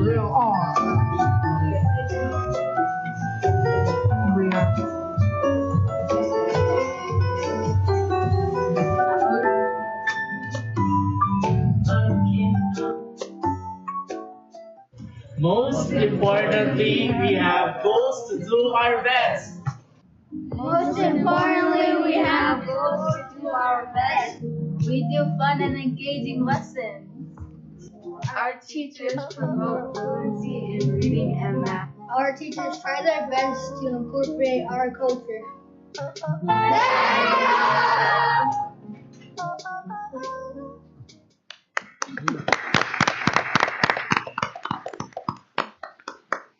Any questions for intermediate? I mean, Waragila God, how much good? No, I just want to say I really enjoyed the breakdown that you gave for how people were making progress. I think it was really helpful to see it that way. So I commend you and all your staff for all the hard work. Thank you. I will let them know. Just the last comment is I really do appreciate having a student there and hearing the excitement and looking at how well you guys are just trying to navigate through getting kids at school by offering different things. I know it takes time to stay after school for you guys, and I really do appreciate all of the effort that teachers and anyone takes to stay a little late and dance. You know, because I think it's not, it might be a lot, but it's not a lot, or I don't know how to say it. The kids enjoy it, and I think that's really driving what is bringing them to your campus and wanting them to be at school. So keep it up and encourage your staff and let them know we're 100% behind you. So thank you so much. Thank you. And it was nice to actually get a parent complaints that their kid wasn't able to go because they missed the day, and so I was okay with getting those complaints. No, it was the talk of the town. So. But the next for February, we are having a movie, hour of movie. We haven't decided what we're doing yet, if it's going to be outside or inside, depending on the weather. And then March is going to be our March Madness. Awesome. Thank you so much.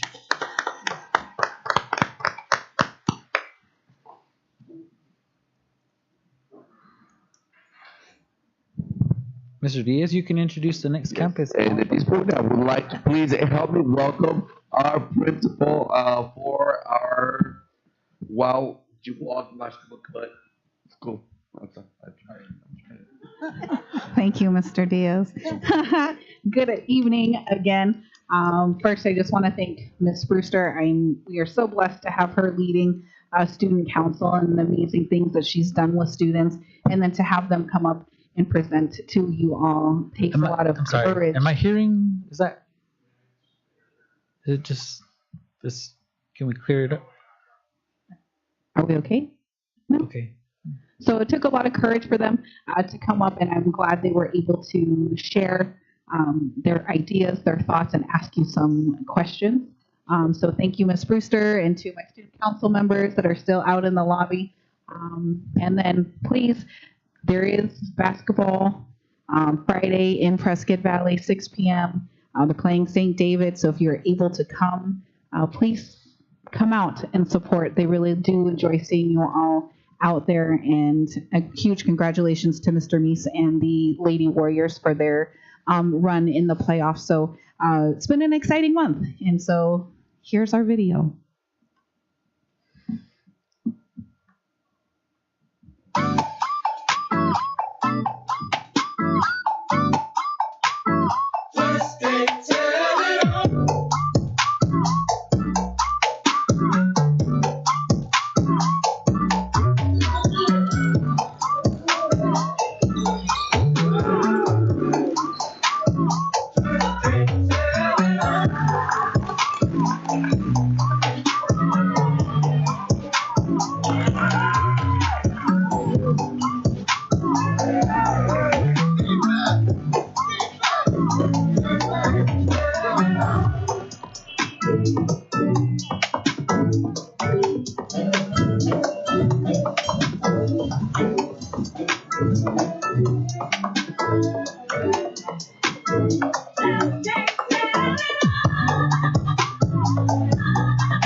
Any questions for principal? Questions from the board for Ms. Sida?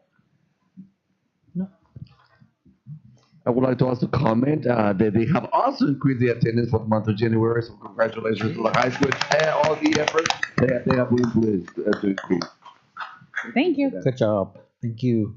And at this point, Mr. Fox, please come up. I'm proud to present now our principal for our accelerated school. Not gonna try that one? Well, you want to see my... Couldn't have said it better myself. Thank you. Good Good evening again, everybody. President Buendia, board members, Mr. Diaz, and the remaining folks out in the field here. Thank you for coming. Before I get to my video, our attendance too is up a little bit. Luckily, it can only go up, but it is going in the right direction with our high school kids. We've worked really hard at trying to contact them. It's about contacting them. We've had a few that due to the excessive contacting, they've been recharged, and we've had a few of them now come and re-register actually. So we're pretty happy with that. We have a long ways to go with the attendance, but it's an upward trend. Middle school is pretty strong. I'm proud of those kids. So if you have any questions after we're done, please feel free to ask them. And just let it be known we did almost 1,900 activities this month. Ready for the video, sir?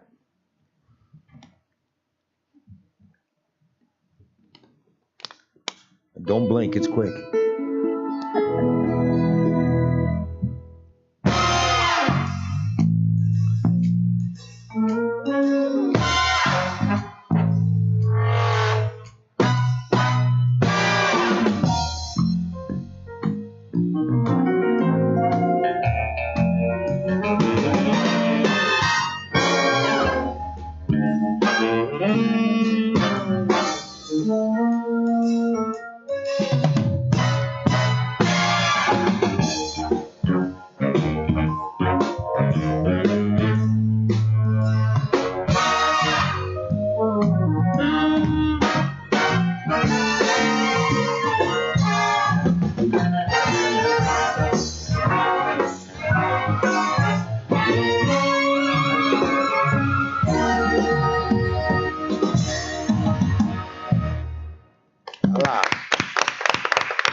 Any Questions from the board? I noticed your garden. What are you gonna do with your finished project? Eat it. We're gonna Eat it? eat it. So yes, it's a small garden, but it reaps some pretty good vegetables out of it. So yes, they've been picking the tomatoes off. We've got our little visitor Josiah, who every afternoon we meet at the bus, and he's out there with Mr. Alvarez. Can I eat that? Can I eat that? Can I eat that? So he's taking care of the tomatoes for us.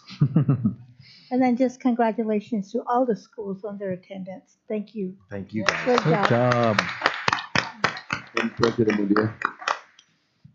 Thank you, Mr. Fox. Appreciate President Mundia.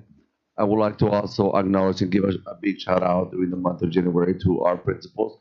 They have spent not only the winter, but also they spent some time during the month of January, and they spent the weekend with us during the retreat, showcasing how they're aligning everything that they're doing to ensure that we move forward. So I want to give them a big shout out, not only for what they put together, but what they're rolling out, and we're seeing evidence of what they're rolling out. So I'm very proud of my principals. Thank you.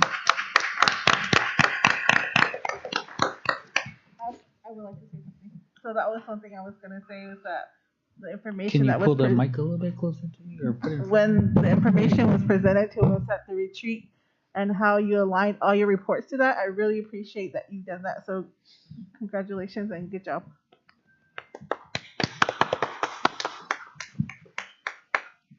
Okay, if that's it, we'll go ahead and move on. Number 6 is our Baboquivari Unified School District Governing Board member reports. If you don't have a report, I think for the sake of time, we'll just move, but go ahead, Ms. Matz. I have a report. So I just, the second quarter town hall celebration on January 12th. By the time I got there, Principal Saddam, you were closing the celebration, so I am so sorry I missed that. Basketball senior night on January 19th.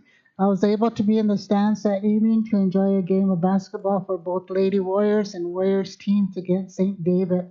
Crowd was energized and ready to root for our teams. I especially liked the Warriors section that was set up on the bleachers. Great to see all the support from the individual players' families and the BUSD administration and staff as well. Great job, Warriors. Then the winter board retreat on January 21st and 22nd. Thank you, Interim Superintendent Ruben Diaz, for organizing the 3-year goals for BUSD. A lot of preparation throughout the holidays by your administration is very much appreciated by the board. We now have a clear vision by all on where we want to be and how we are going to get there. Thank you to all the principals and administrative team who came out to present. Primary school visit on January 31st, along with Principal Enriquez, Ruben, and Diedrich. I attended my first site visit. We visited 3 classrooms, saw students were enjoying their day. I saw many strategies used to interact with students, technology, choral reading, and encouraging students to participate in activities, to name a few. Ms. Greasewood and Mr. Buendia were also at the site, but along with Assistant Principal Valdez and Ms. Pablo's group. National School Counseling Week, February 6th through 10th. Thank you to all our school counselors for the love and support you have given our students throughout the year. Baboquivari Accelerated Academy site visit on February 9th. Along with Diedrich and Ms. Kinsey, we visited Ms. Garcia and Ms. Armento's classrooms. All students were engaged in their studying and problem solving. Many students in the math class showed me their notes, which helps when they are stuck on problems. In economics, some students were working on their vision boards, which I thought was a great way to express themselves. I loved it. Others were working on their laptops. So one student was researching Rosetta Stone. And then so I asked what Rosetta Stone was. I thought was possibly an activist or like a Rosa Parks. But I thought that was super cool. As we sat and discussed the visit, I explained that I only took note of the glows that day. What I really walked away was with how important these site visits are, as not only does the administration look at how well the teachers are doing, but also what else would be helpful in helping the teachers continue to be encouraged to grow. Just listening to the educators' perspectives made me realize how, like the anchor charts, maximizing time and grouping could also add to students' overall learning experience. That's my report. Thank you, Ms. Vance. Are there any other reports from the board members? I'll do my next Go ahead. one. Okay. I just want to quickly touch on a couple of things because I think it's important. Just real quick. The new Arizona governor did recognize all board members in the month of January with a proclamation, which I was proud to attend with the ASBA delegation that went to see her. She's a very delightful lady, and so I was really, really pleased to be able to be in attendance and actually represent the school district at least on the side of Native and Hispanic American Indian caucus and all of that. In addition to that, in light of the walkthroughs, I just wanted to shout out some teachers because I was really blown away by our primary campus. Miss James, Mr. Helt, Miss Tamball, and Miss Cipriano. I walked away that day extremely impressed and just very proud of what we've done so far. And I know each of you are giving as much of an effort, but to be able to walk in and, as Ms. Vance has stated, understand why it's important, not only for us to be present, and I know, thank you teachers for I know they were nervous, but they truly just blew me away, and I'm really proud that our students are in really great hands. Continue to do the work that you're doing. I left the meeting because I had to quickly, but I couldn't say much more. I think just the classroom management and the ability to engage was just off the charts for me for what I was able to observe. So thank you so much. Last thing, I know that the AEL was approved, or the extension. But what I do want to kind of lean into, and I know I've had this conversation, and I do also want to commend Mr. Diaz because we've really kind of taken a different route on the side of introducing him to all of the outside entities and all of the partnerships that we can build, especially for trying to provide housing and teachers and all of those things that we need. I'm thoroughly excited to make those connections and build that relationship for him, for the district, with all of the entities, with the Geek Association, Planning Department, Dawn Automation Healthcare, TOUA. Those things have been, I think, very crucial and have shown a lot of substantial benefit that we're only going to be able to continue to grow and engage as far as working with the local community leaders. But in regards to AEL, I know that we had some conversations about what we were looking at doing if it hadn't passed.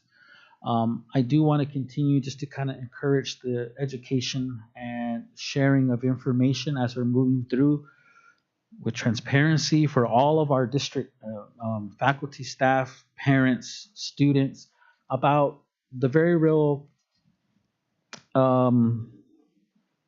I think reality that we have to come to, in essence, of dealing with COVID, dealing with all these pots of funding that were kind of handed to us that are depleting or are gone now. Understanding that we have to really engage in how are we being effective, cost effective, and effective in general. We were talking about RIFs. We were talking about all of these things. Don't want to be doom and gloom, but I do want us to be realistic on how we're going to approach the next year and financially, the next year, and how we want to continue to provide education to the students of BUSD. I have had conversations, of course, with our CFO and Mr. Diaz. Very pointed conversations about the realities of some of the things that we are able to observe as board members on functionality or whatever strategies that we're kind of looking at, and ultimately, are these being effective or are they not effective? Where can we what are we looking at here if we continue to engage with some of the proposals that are being brought forward, and how do we weed out those things that maybe won't or can't be funded. Again, just to be very open and transparent about, those are the conversations that I think we need to continue to have as a board. We're grateful that things are moving in the direction that we like, and that the Arizona State Legislature was very mindful in moving forward with their decision.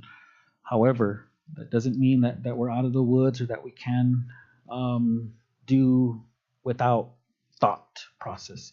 So that's my report. I just wanted to make sure to state that publicly and openly, so that everyone's understanding that, and especially our staff and administrators, that we are genuinely concerned, and we are genuinely trying to navigate with the administration how are we going to move forward.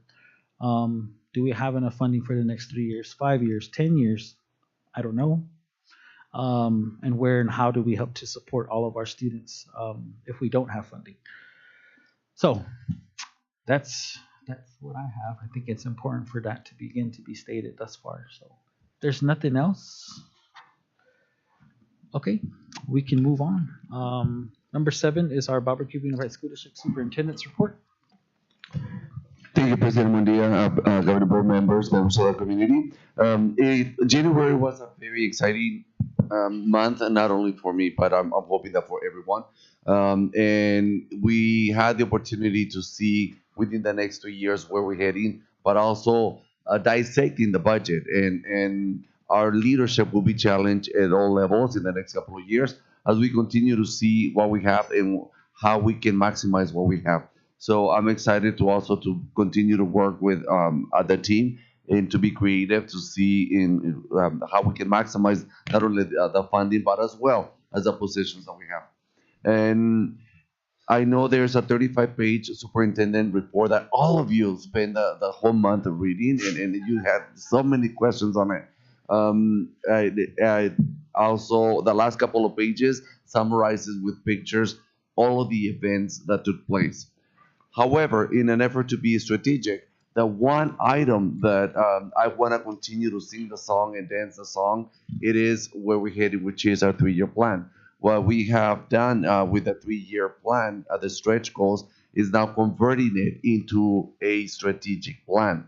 So what I have done in an effort to also communicate to the plan to the community, to our constituents, the video for the month of January I've dedicated it for that 3-year stretch goal, summarizing what we experienced during the retreat, but most importantly, all of the different aspects that we're starting to hear and see it, not only in the reports, but also in conversation, and including the students that were presenting in the video for the intermediate.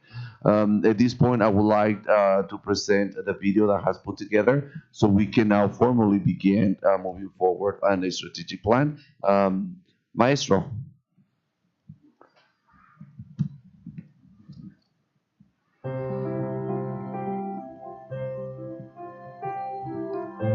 Baboquivari Unified School District is heading a new direction by implementing a 3-year stretch goal strategic plan consisting of the following 5 domains.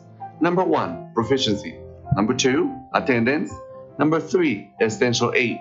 Number 4, support and challenge. And number 5, fun standard-based instruction. In the next 3 years, BUSD is committed to reaching these goals by number 1, clearing the land of finding solutions to our obstacles. Number 2, building structures that support and monitor our growth. Number 3, building structures that maintain success. What does that mean? Well, for proficiency in domain 1 and for attendance in domain 2, it means the following. 80% of our students will reach a minimum proficiency of 70%. Depending on our current level of proficiency for each student, our team will reinvent teaching to expect a growth of 25%, 10%, or 6%. And of course, BUSD is also looking for 90% attendance by teacher, by grade level, by school, or content area. At the school level, This plan provides a roadmap of 8 components intended to provide our school leaders with a list of promising practices so that they can evaluate what components they have in place in their schools and which ones they can implement for better results. These components are referred as to the Essential 8.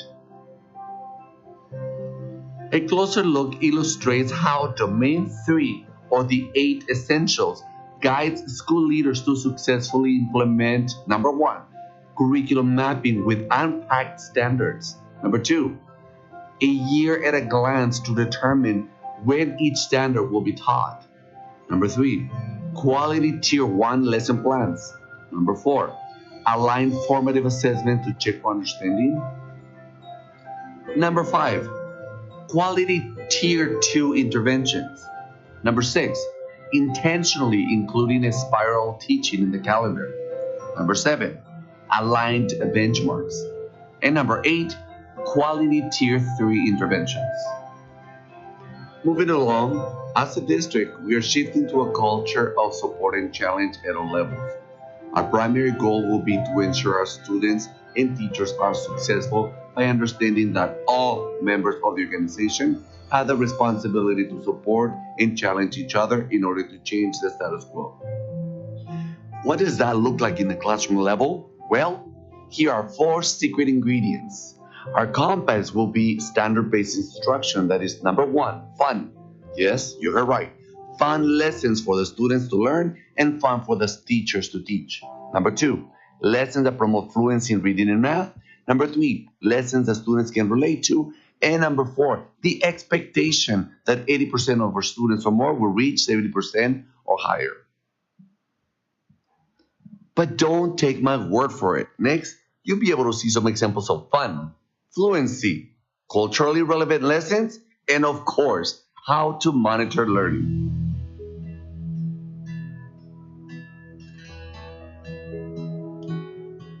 Alexia, tell us the rules. No parachutes and no balloons and no balloons and no parachutes. What else? Why? Oh, Rose, why did I say none of those? What does it create? Impulse. What's impulse? Something that's What? It's gonna.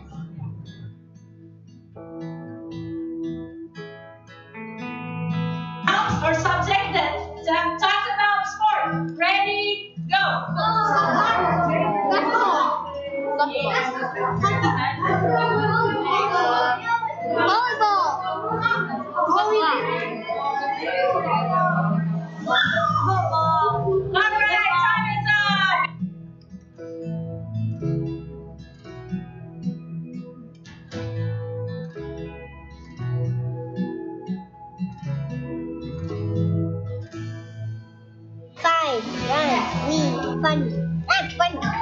smile, you, the, or.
And that is for the month of January, the one item that once again I want to highlight. I'm ready for any questions, comments, $100 bills, whatever you want. Yeah.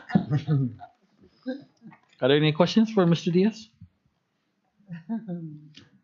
And also, all of the reports for all of my directors were included with your support and permission. If you don't have any questions for my director of transportation and my director of operations, since they are early risers, I would like to dismiss them with your support. That's fine. Thank you. Thank you for the submission of the reports. Thank you, Mr. Diaz.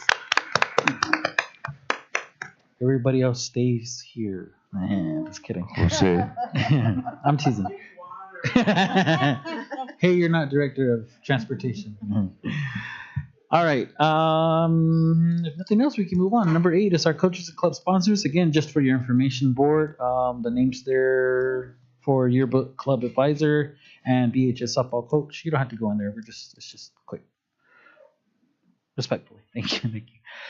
Number 9 is our first reading of the Arizona School Board policy advisories. I don't know if you want to go into anything at this point, or you want to just kind of share the information. I have briefly. shared the information, and I put together a very quick PowerPoint to give you a brief snapshot of what each one of those policies require. I'll be more than happy if you would like me to go through it. It will take less than 1 minute, or we can proceed. I will take your advice.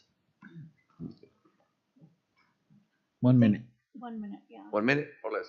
And those are the 5 policies that have been presented before you. Next slide. The very first one is about family life education, and what it's asking is parents' permission to go ahead and give permission on it's a opt-in so the students can benefit regarding anything that has to do with sexual explicit material or education. Next one. It is the second policy is about library material selections for adoption, and it provides our schools an instrument that we can use to inform the parents and to notify them so we can be in compliance with our policy. And since we don't have a librarian, a lot of it will not apply to us. Next.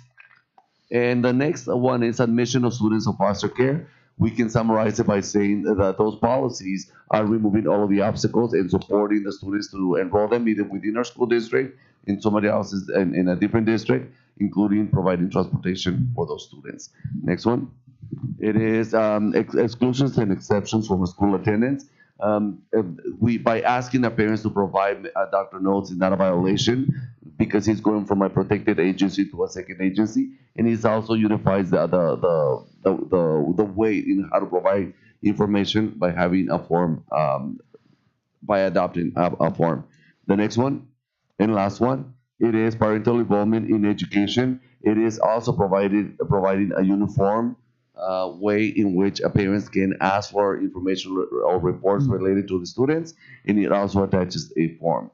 Those are the 5, and I have 5 seconds to spare. Board, I just asked Mr. Diaz to go ahead and do that on behalf of the public who maybe wonder what we're doing when those policies come through. So just for that information, again, I thank you so much for that. All right. Letter F is our vote to convene into executive session per ARS 15.843. I'll move to approve. Is there a second? Second. Second by Ms. Kathleen Vance. All those in favor of the motion, Juan Bodine, Mosapo. Anne-Marie Stevens, Aye. Sylvia Hendricks, Masapo. Melanie Greenwood, Aye. Kathleen Vance. Masapo. Thank you. For everyone, we'll return shortly once we are done with our executive session. Thank you.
regarding why we have the need of credit recovery, the steps that have been done, and what else are the steps moving forward to also to continue to prevent students being credit deficient.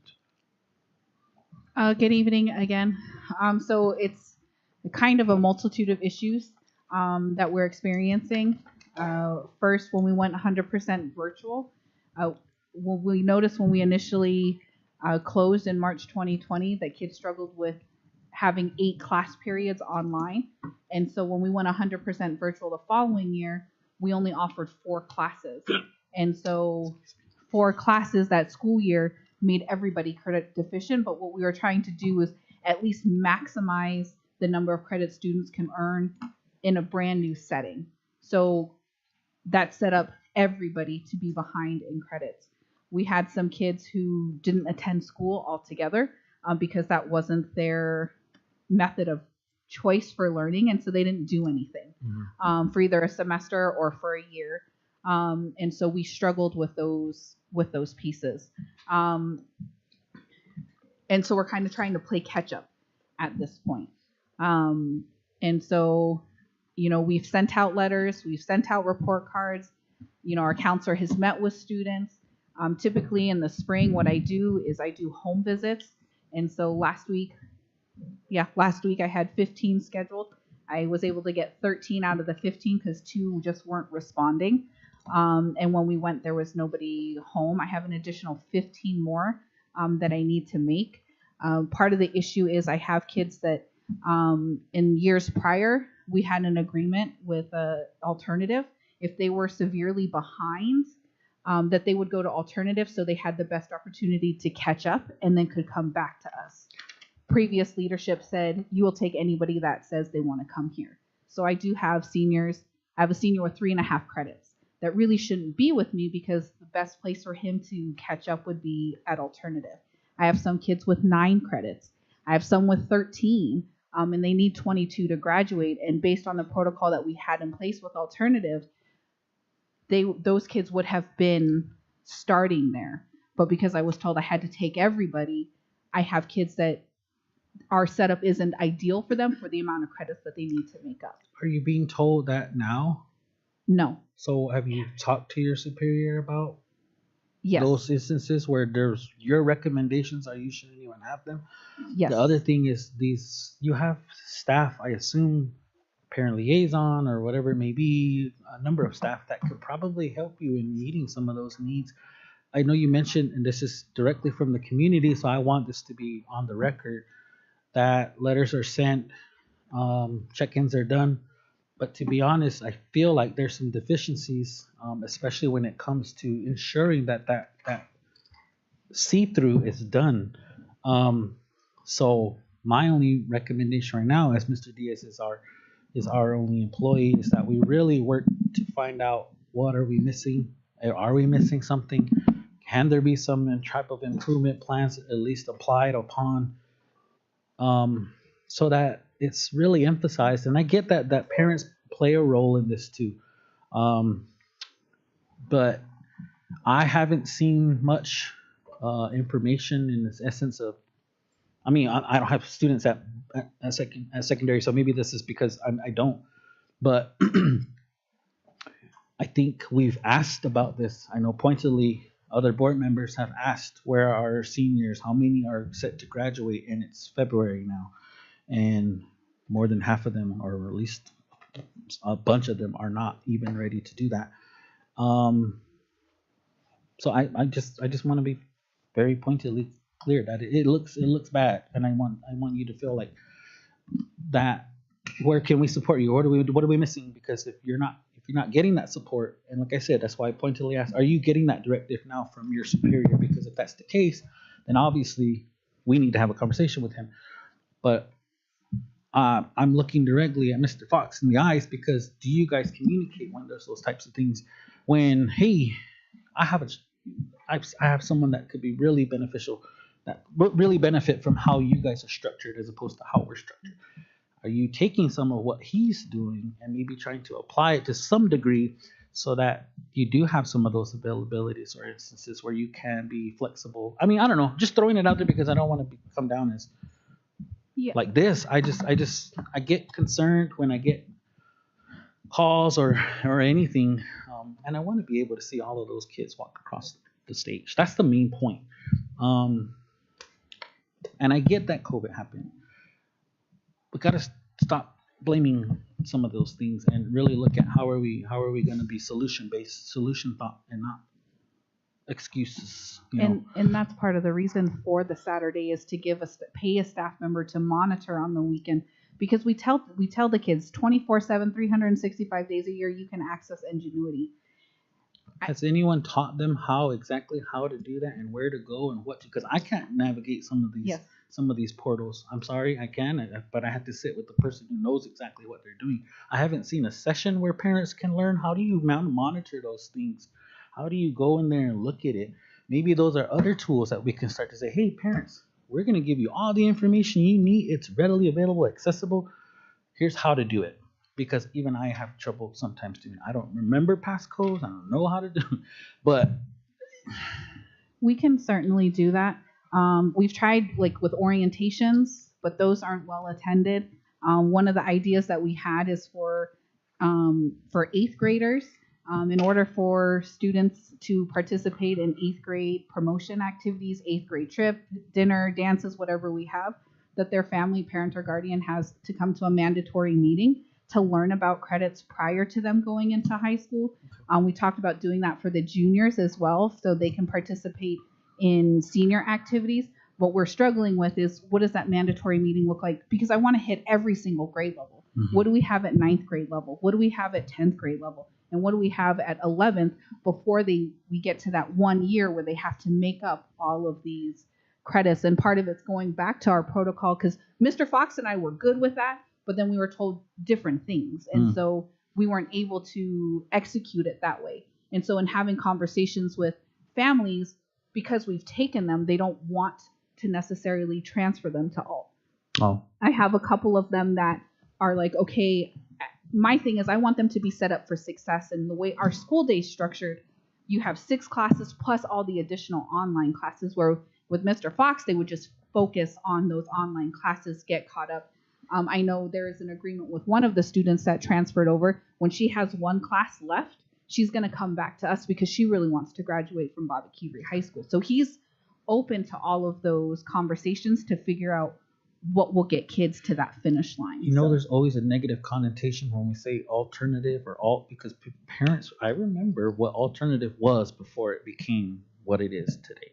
So maybe there is some instances where we can change even what we're saying so that it makes it sound better and more appealing, because I think that it's unfair to the accelerated campus to continue to have this negative connotation or this negative association with it. But we have to start voicing that as representatives of the district, of the school, to say the accelerated campus is it's very different than what it used to be. Granted, it's not where all the bad kids go, but it is where kids that need a little bit extra help go, and that's not a bad thing. So yeah. Sorry, somebody else? Go ahead, Sylvia. Yeah, I just had a question regarding what are the okay, so we have 75 seniors,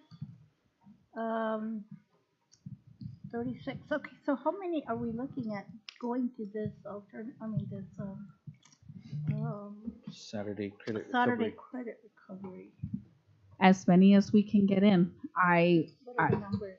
I have 30 home visits to make, because they're on the cusp. What they do now is going to make or break whether or not they graduate. I also have some that we know for sure my 3.5 credit individual is not going to be able to graduate this year, and I'm trying, but that student doesn't want to go. And I don't know how else to help that student when they didn't pass anything the first semester. Doesn't want to go where? To Mr. Fox's campus, the accelerated academy. Have you tried to talk to the student she's talking about? Okay, maybe that's an avenue to try. Sorry, go ahead. Yeah. So I have 30 seniors on my list that I'm trying to make home visits. I do go with our parent liaison because we don't we travel together, and so I'm hoping that, and this is where we run into the issues. I've had conversations with kids, I just don't feel like doing it, or I don't want, trying to get families to, like, can you check in with them and make sure they're going online, doing, like I said, they can access it whenever they want. And I've had some families are like, okay, I'm on it. And I've had some families that are like, well, I tell them to do their work, and that's hard. And then I have had a couple that were like, okay, and they didn't have any questions, didn't have, like, I'm like, we're gonna probably have Saturdays, we have after school tutoring, they can do it on the weekends, before school, after school, and it's just really getting them to that motivation to do it. So do we have a counselor that actually does this type of work, that does cover, that does graduation plans or something, that We show do. the students how many credits they have, how many they need, and where they're short. And then I did, when I met with Ruben, Mr. Diaz, and I actually commented on this, so that when at some point are we not going to need this, because within the last 3 years we've having to do credit recovery. We shouldn't have to be having to do that. So part of the plan for next year is we're adding another class period. So right now we have 6 periods, but because we have kids that are credit deficient, we're adding another opportunity for them to earn a full credit for the upcoming school year. So trying to get rid of the credit recovery. I know one of the pushes that we've made is instead of putting kids on online, they just retake the class in person, if we have the availability to do that. So if you didn't pass English 10 and you're now a junior, if we can put you in English 10 with a teacher instead of online, we're trying to go that route to where they have a live person take the classes. I'm hopeful that we can. I guess I just remember back when, I was, as far, when I was working in the school district, it was 7 credits every year.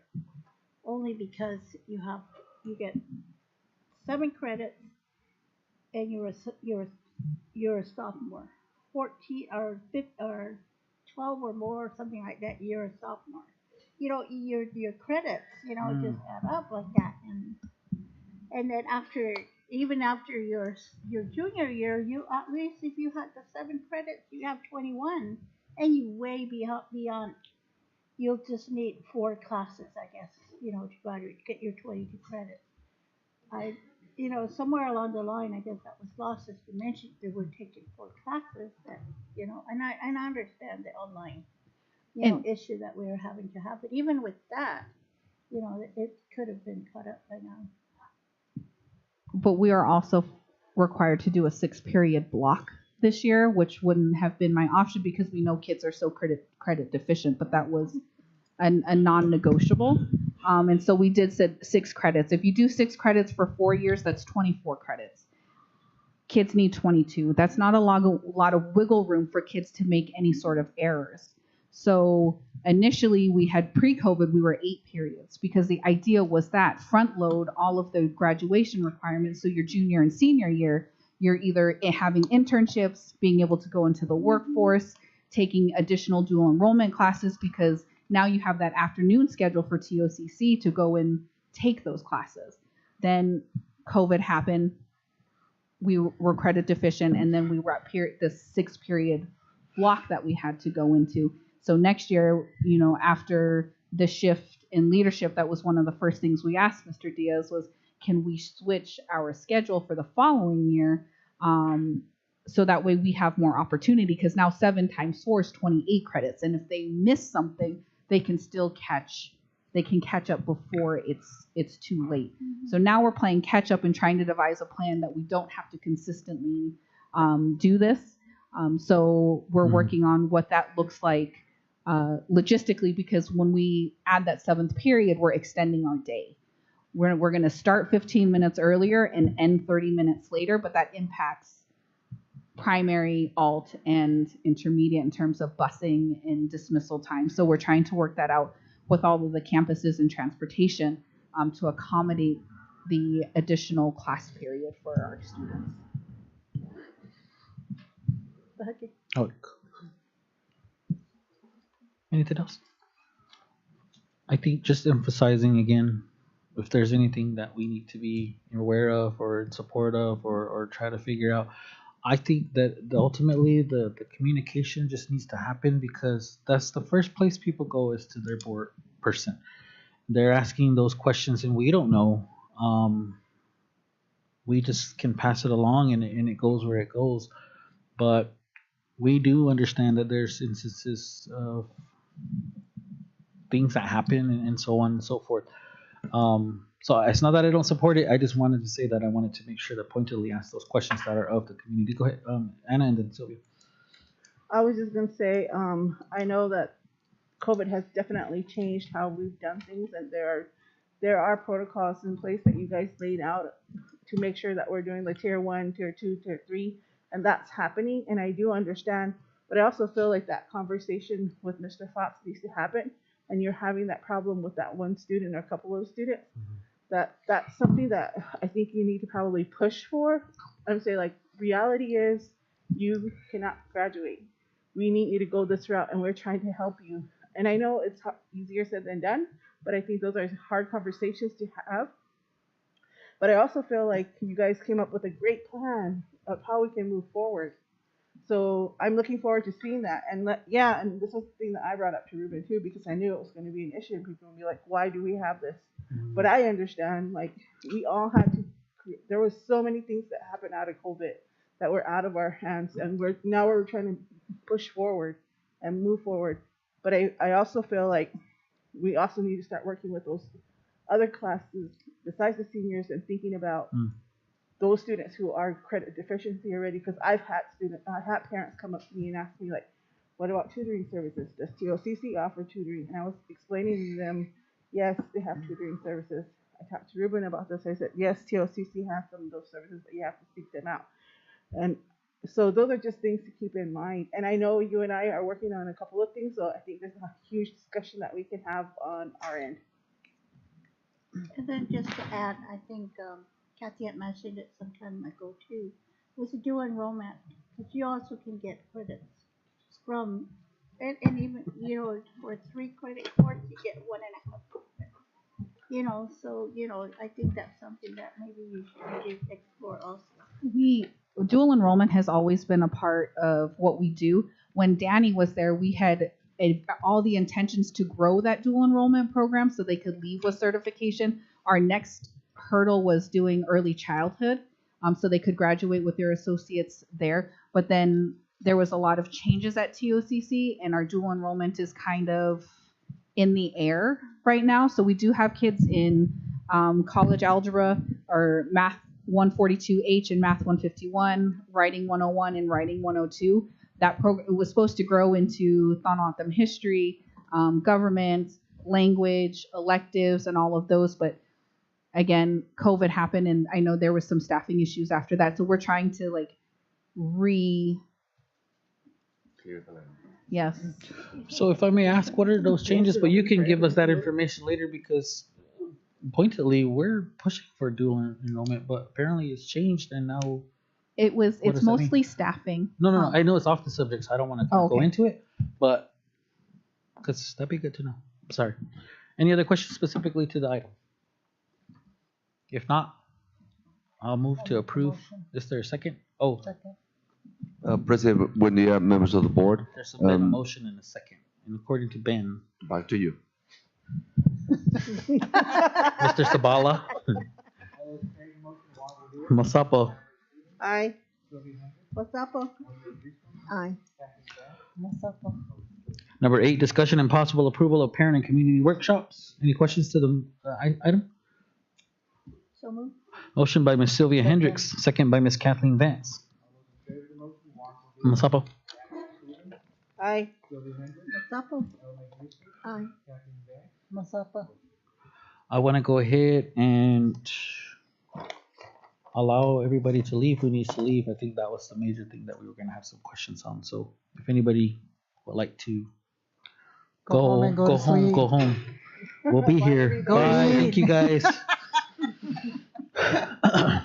Be safe. Be careful, y'all.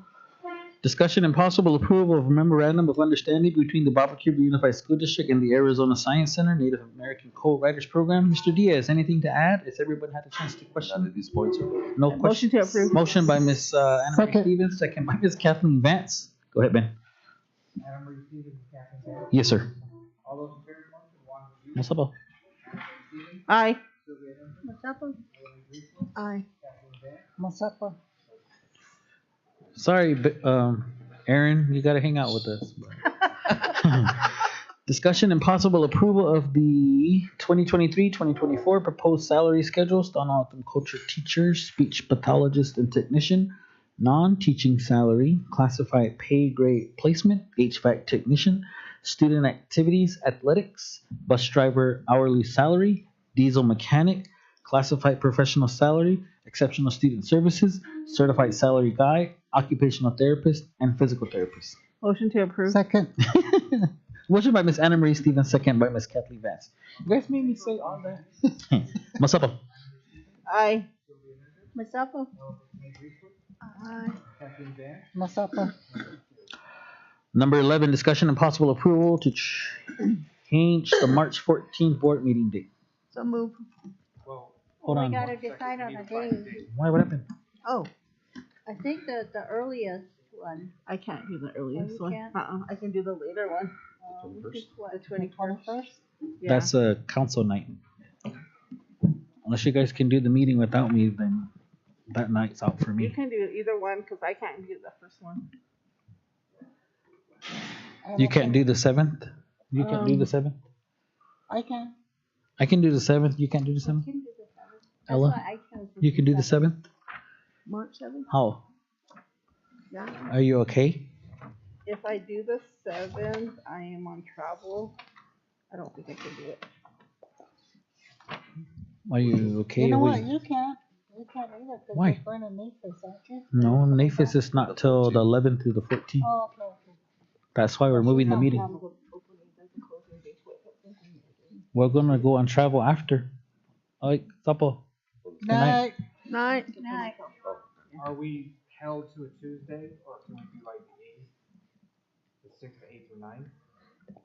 Oh, I don't think we're held till Tuesday. I could do the 9th. I have it down as the 9th. 9th is a council meeting night. Thursdays and Tuesdays are kind of off for me.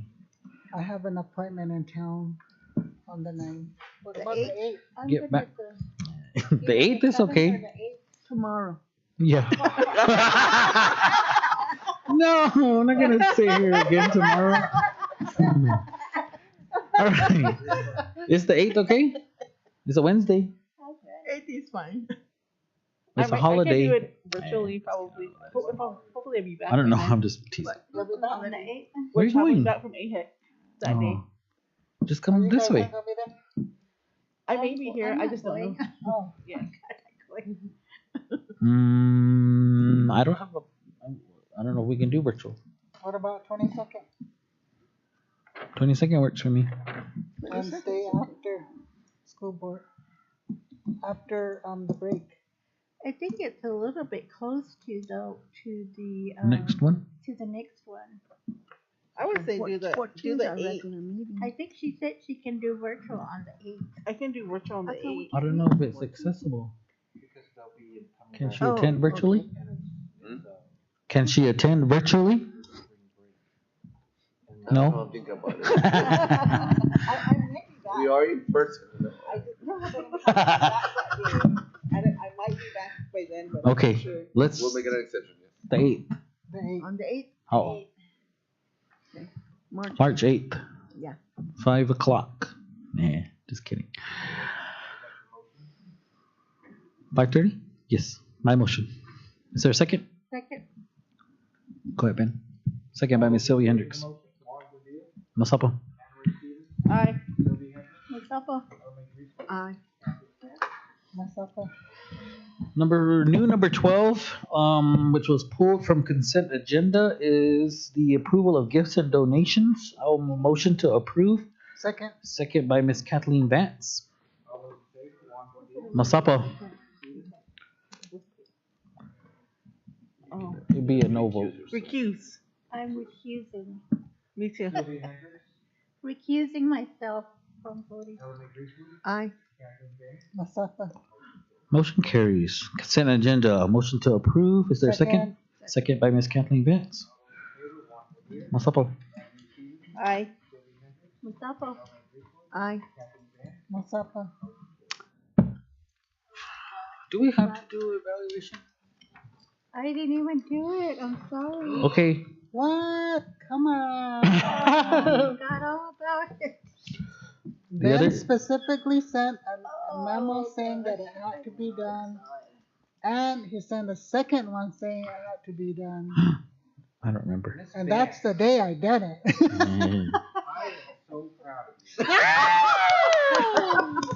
That cookie was not for you. I didn't do it in the second one. I did it the very first email he sent. Boom, send it back. On this, that we have to have this done? Then? Is there a deadline for this? Yeah, it was a 10. The 10th? You know, February 10th? due to change in leadership, it should have been done far before that. Yeah. But talking to Mr. Ehrman about who could do it, he suggested that the board should do it at this point. As the assistant superintendent. Can we do a special? Can we do a special on just these two?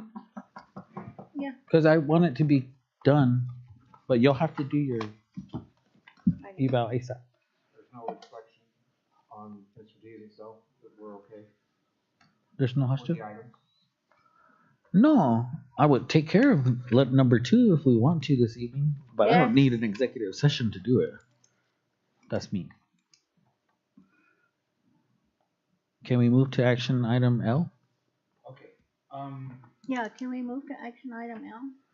I'll do mine, but we're gonna call, a no vote on item J, K and K.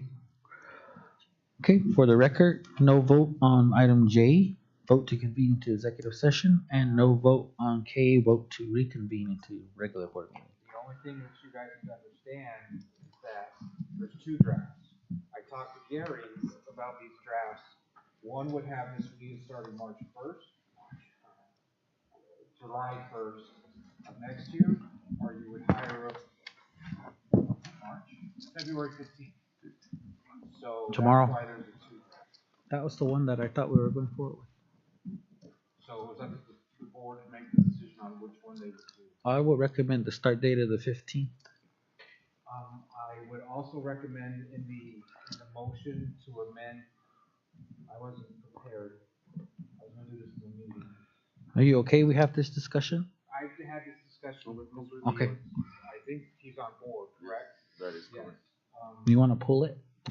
Just kidding.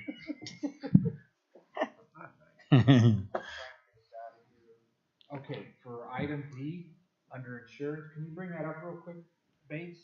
Item what? Under action item L, right there. Click draft 2. Yeah, that's the one. Go to item, scroll down.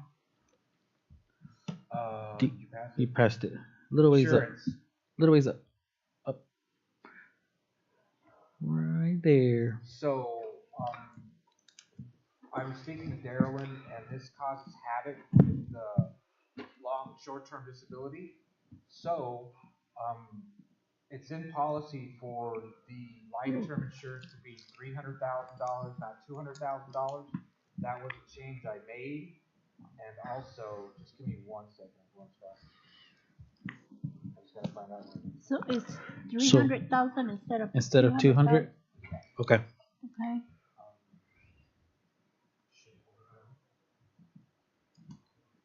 Is everybody following so far? That's the change that they're recommending. So I would accept it if there's no other. And the second part is to remove everything after the 3rd line. So what it would say is, in addition to the group health life insurance and term life insurance benefits provided to the superintendent, the district shall pay for $300 of life insurance coverage for the superintendent, and she'll pay the premium for short-term disability.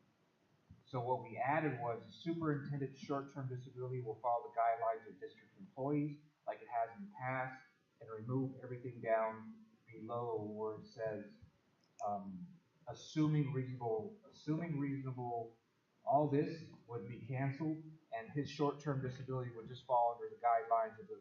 You understood that? And you're So okay? everything, assuming response. Everything after, yeah, Reasonably? assuming it's reasonable insurability. Okay. Or it says assuming all the way down. Can you make it a little bigger? Boom. Okay. Boom. Sorry. I Oh. need my reading glasses. Hey, Where's where did Aggie? Aggie go? She has all those reading glasses, guys. So that's all gonna go away, Yes. and you're okay with that? And the addition is gonna be, the superintendent's short-term disability will follow the guidelines of the district, as district enforced. I'm okay to approve, but you'll provide us with a copy of all the changes. Could you go back up? It goes Okay. from February 15th to what? July. He's gonna be prorated at his I need water. Right here. Oh, never mind. I He's drink gonna it. be prorated at his suggested salary of, I think it was 130. Yeah. For the rest of the year, and then he would complete the following year up until June 30th, 2024. Okay. Yeah. And Okay. that would conclude his contract. So if you but guys, could you go down? Can you go back to To the the top a date? little bit, Yeah. Ben? Oh, sorry, Miss Aaron. Right there. Oh, okay, okay. Because I saw. That was in the old one. Oh, okay. so I did speak to Gary, and we had a conversation via email, and he was okay with either contract. They're both Scroll the down same. just a little bit, Aaron, please. That's the one you were talking about. There's a increase, I think, around July? No? Go ahead, a little bit more. Yeah, I saw July and there. So But I think that's when we come around to the regular new fiscal year, right? Oh, okay. Ben? Okay. Right there, July 1st. But that's just based on Oh, yeah, that's what I saw. questions from the board. If not, I'll move to approve with recommendations for the changes or changes to the contract. Second. Second by Ms. Kathleen Vance. Who made the motion? Thank you. Ani. Juan. Kathleen Vance, second. Oh. All those in favor, Juan Bodilla. Yes. Anna Stevens. Aye. Sylvia Hendricks. What's up, Meg Reeswood. Hi. Kathleen Vance. What's up? Congratulations. Go, Mr. Diaz, Superintendent of Food District. I can really get after you. Yeah. Okay. No action on letter M. I'm just kidding. Anything on request for future agenda items? Next Wednesday is Bus Driver Appreciation Day. It's on the calendar, so I just want you guys to be aware. We did talk to Okay. Transportation Director about providing lunch for the staff over there, but just an FYI. The video from each one of you will be nice and appreciated. Hey, you can get us lunch now and things. Good. Next Wednesday, Yep. did you say? Next Wednesday. Next Wednesday. Bus Driver Appreciation Day. Next Wednesday. So we come over for lunch? Will it be on the speaker, the song Double Dutch Bus? playing? Yeah. We have to dance to it. Yes. 22nd, right? All right. Without objection, motion to adjourn. Second by Miss Kathleen Vance. All those in favor, Juan Bodilla. Ms. Sapa. Anna Marie Stevens. Aye. Sylvia Hendricks. What's up? Meg Reeswood. Aye. Kathleen Vance.